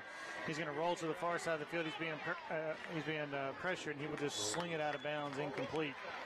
Yeah, I think the idea for the Viking defense here is to kind of get him out of his set. I don't think either one of the Neville quarterbacks has been too effective when they've been out scrambling around. So I think the idea is try to put a little pressure on him, make him try to create something. Viking defensive backs will have to play a little bit softer, maybe even play some zone. I wouldn't be surprised if they played some zone and try to spot up on a receiver, match up on a receiver once they get in their zone. 4 wide receiver set with 3 split out up top. There's a snapback. Thomas looking to throw. He has pressure again. He's going to take off and shake loose 1 tackle, now another. He's still on his feet, rolling here to the near side. He's going to be slung down from behind. Lamar Gray on the tackle. Looked like he was going to break away. Vikings had him in the backfield at first. It looked like they were going to throw him for a loss, but he was able to slip away from several tackles, and he picks up about 3 yards. So 3rd and 7 here. Upcoming, the Vikings have gotten great pressure with just their down linemen here against this Neville offensive line. You know, we talk about they look good size-wise, but the Vikings' speed is giving them problems tonight. No doubt. There's a snapback. Thomas looking to throw. He has time. He's going to step up, fire to the middle of the field. He's got a wide receiver open at the 40. Reverses field and cuts up across the 45 to the 47-yard line. That's a nice pass and catch for a first down for Neville with Bowie on the, that's Christian Woods on the reception. You know, we were just talking about trying to get him off his spot. Nobody got out the quarterback off his spot. He threw a bullet pass on a delayed crossing route, and nobody was there, kind of between the linebackers and the safeties. And good play by Neville. 4 wide receivers set. Backs pass again. We'll sling it to the far side of the field. And he goes high of his intended receiver. He had him open about the 45 with the Vikings, but he goes incomplete. So 2nd down and 10 as it's spotted at the 47-yard line of Neville. Just a little hitch pass out in the left flats to Christian Woods, and Jordan just overshot him. Jordan Thomas overshot him in the 3rd. 17-7, Vikings leading in this game. 4 minutes and 18 seconds left. There's a snapback to Thomas. It's going to be a delayed run. Thomas up the middle, and he's not going to get much as the defensive line collapses on him and holds him to about a 2-yard gain. Yeah, Josh Brandon coming in as a guy that plays fullback a lot down at defensive tackle. Really doing a nice job up there. He just held his ground and good tackle along with Anthony Cooper, who helped out and bring down Thomas, who was trying to quarterback draw. So 3rd down and 8 here for the Tigers. They're back to pass as Thomas. He's got pressure. He's going to sling it to the far side of the field. He's got Eli Williams, who's tackled immediately as he comes across the 45 to about the 46 or 44-yard line. He's going to be about a half-yard shy of the first down. Yeah, he was open, but Lamar Gray made a nice open field tackle to keep him from getting the first down. So we got a 4th down play. It's a full Neville yard. Quickly to the line of scrimmage. Full yard needed here on 4th and 1. This is kind of the play of the game, Jeremy, for Orange Central. 3 minutes and 17 seconds clock running with the play clock under 5. Neville has their play. 2 seconds, snap back. Quarterback looking to throw. He's going to swing it to the far side of the field, and it's way over the head of the intended receiver, and they'll turn it over on downs. I mean, you had to be some serious height to catch that ball. He just airmailed that one. Yeah, I'm not sure if it was airmailed or just tipped at the line of scrimmage, but really not much of a chance for the receiver to catch it there. Nice job. Again, the defense has just done an outstanding job tonight against this team. Really impressed with the performance of the defense. Yeah, you take out that one drive where really we thought Neville turned it over on downs. It was a hard hit that knocked the helmet loose, and it ended up being a personal foul penalty called against the Vikings that extended the drive and allowed Neville to get that one touchdown. Since then, they really haven't had much of a threat. Vikings need to snap it quick or they're going to delay a game, and they did get the delay a game. Really kind of little mistakes that drive coaches crazy. I mean, our offense jogged out on the field and sat around, and they get a delay a game. So they're going to start first and 15, and they want to milk the clock, but a first down or two ices the game. That's right. And now you put yourself at a disadvantage where you're going to make it harder to get that first down. They know you're going to run, and you got 15 yards to go in 3 plays. 3:03 is on the game clock here in the fourth quarter. Warren Central up 17-7 over the Neville Tigers. First and 15 here for Barnum. He will take the snap. He's going to hand it off to Stovall, who's working the right side of the line, trying to find some running room. He's being strung out. He's going to lose a yard on the play, so it'll be second down and 16 upcoming here for the Vikings. Not a bad play from the standpoint. It takes a little while to develop. It uses a little more clock. Vikings with 2:45 left in the game clock, 20 seconds on the play clock. And they're going to try to use up as much time as they can before they snap this, but look for another play that kind of gets out on the edge, but not so far out that they can take a chance to run out of bounds. 5 seconds on the play clock. They got to hurry up. 4, 3, 2, 1. And the coach will have to call a timeout, and you can kind of see there's some frustration there from Coach Morgan as we're taking a little too much time there to get back into the set. I know we're trying to run the clock, but can't take that much time. 2:19 left, 17-7. Defense has played phenomenal in this game, Briggs, and even the offense really has. They have moved the ball up and down this field. They just had some mistakes that's kind of kept some points off the scoreboard. But when you look at the game, I mean, the numbers just favor this team tonight. Yeah, this has been, let's kind of knock on wood before we get too excited about it, but this has been the most complete game the Vikings have played yet. Obviously, they beat Vicksburg and Clarksdale by a better margin, even if this game ends up at its current score. But this has been a more complete game. They really played effectively pretty much all 4 quarters. Again, you're right. They moved the ball well. Lost a couple opportunities to score. Just got bogged down inside deep in Neville's territory once. Got fumbled in the end zone one time. Got a couple of call back, or one call back on a holding penalty. So been a good offensive outing too. You pointed this out, and I liked it. We've converted several third down plays. Yeah. That's something we had not been doing prior to this game. All right, well, here come the Vikings back onto the field as Barnum will operate in the shotgun 4 wide receiver set. Tigers bring pressure. It's a handoff to Stovall, who will work back up to the 40, so he gets about a yard or 2. He'll be off next week. Be on in 2 weeks. The City of Lights, Kansas, Mississippi, right up the road. Violation. 6:33 game, 7 o'clock our time. Lazy snap. Italiano takes it down. It's blocked. It's blocked. Italiano retreats. He gets it off the one hopper, tries to throw it. It hops into a Forest Bearcats' hands. He tries to take off with it. And it's going to be a flag, a legal forward pass. As they're going to blow it dead right there. By Paul Hughes. Paul Hughes blocked it at the 35-yard line. That's not a bad play by Italiano. We've seen that before. Rowan just throw it, take the penalty. You don't want to give up a touchdown. It was blocked, so he could not throw it beyond the line of scrimmage. Only thing he could do was run or laterally.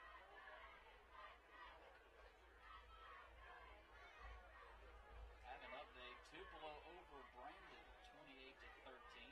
Tupelo top 3 in the state of Mississippi. Pretty good defense up there. Another good defense right down the road in Madison Central. They meet up with Pearl next week. That is going to be a great game. Pearl was playing over in Shreveport tonight in a Border Classic game. Try to get an update on that before we get out of here. Only a minute 39 until this one's concluded. So they're just trying to shuffle all this out. Coach Ernest is pointing against far. He's about 8 yards onto the field.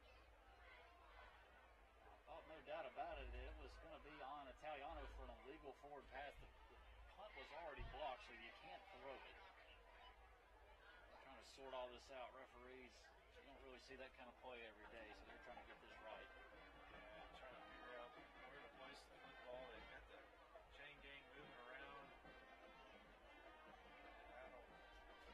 Box combo, please. At Raising Cane's, we do one thing. To the field We do again, it see better. if they can close out this game. Yeah, Walt's not had his best punting night tonight. He's hit a couple of high floaters, but not much yardage on those punts. And I'm sure he and the coaches would have liked to have pinned them a little deeper than the 23-yard line. But Viking defense is going to have to step up again. Less than 2 minutes left. Got to make Neville use some clock in that final timeout and try to get the ball back one more time to ice the game. 4 wide receiver set here for Neville.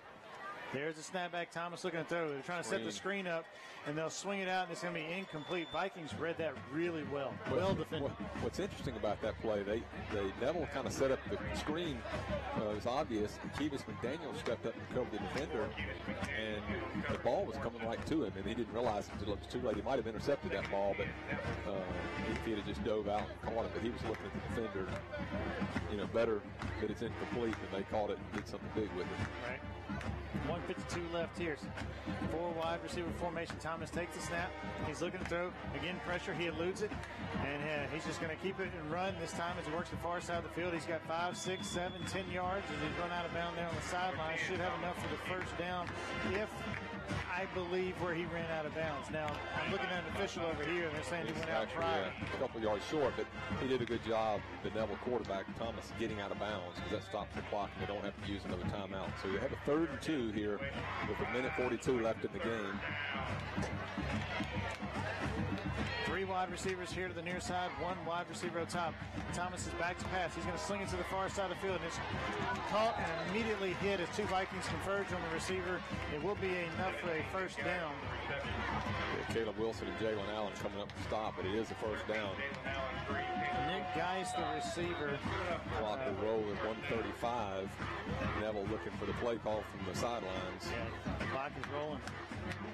Now they've got the 5 wide receiver set, 3 up top, 2 down here to the near side. Thomas waiting on the snap. There it is. He's got it. He's looking to throw. He's going to fire to the middle of the field, and it's going to be intercepted by Hobson.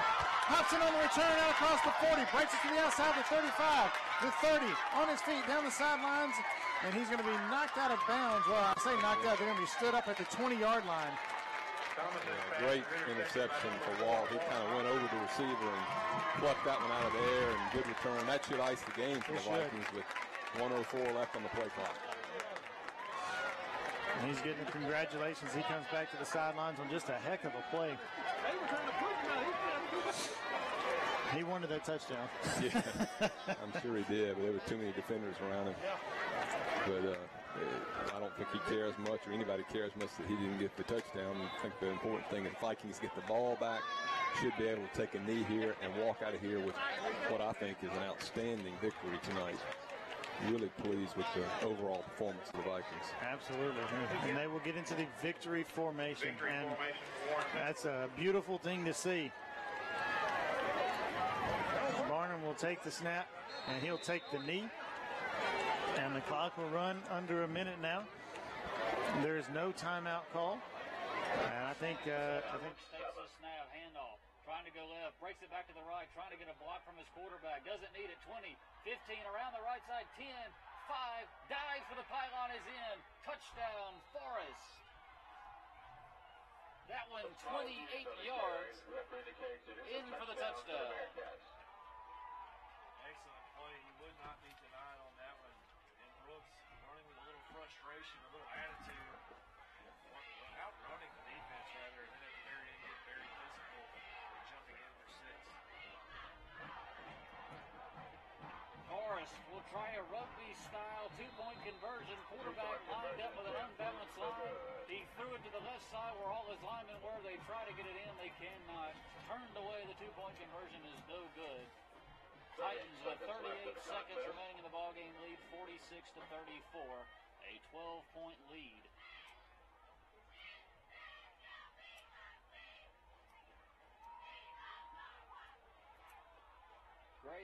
the Titans.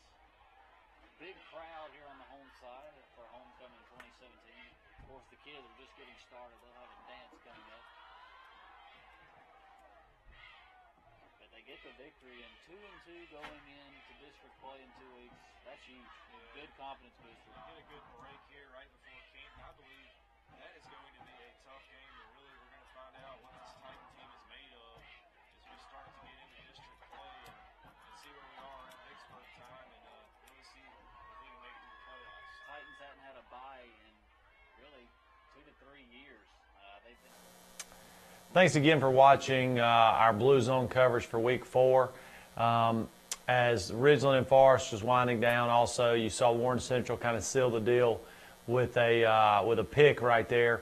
It looks like they're going to either punch it in 24-7 over Neville or keep it 17-7 with a couple of kneel downs. But as we conclude the night, just want to remind everybody, Meridian, Knoxville County tomorrow on the High School Football Network app. 2 big-time programs in the state of Mississippi. We'll be going at it on this Saturday with a ton of college action, but want to check that out if you're interested in some prospects. Keziah Pruitt, 2019 strong safety wide receiver from Knoxville County. Coach Shorter, really high on him. Coach Shorter's been telling us about him since we went up there and did Jeffrey Simmons's signing day a couple of years ago. So keep an eye out on him. Also from Meridian, Deontay Hyman, committed to Ole Miss, defensive end, really quick twitch athlete, 2018 guy. I think he's ranked 3rd in the state. Dandy doesn't. Really, really explosive player, along with a couple other guys on their team that are, JUCO, low-level Division I athletes at cornerback, Stringfellow, and a couple of different players there. So that's going to be a great game. Come back and join us tomorrow for that. Next week, we'll do another recruiting breakdown. We'll have a top prospect in the 18 class and also a top prospect in the vaunted 19 class out of the state of Mississippi. So thanks for joining us tonight, and we will see you next week.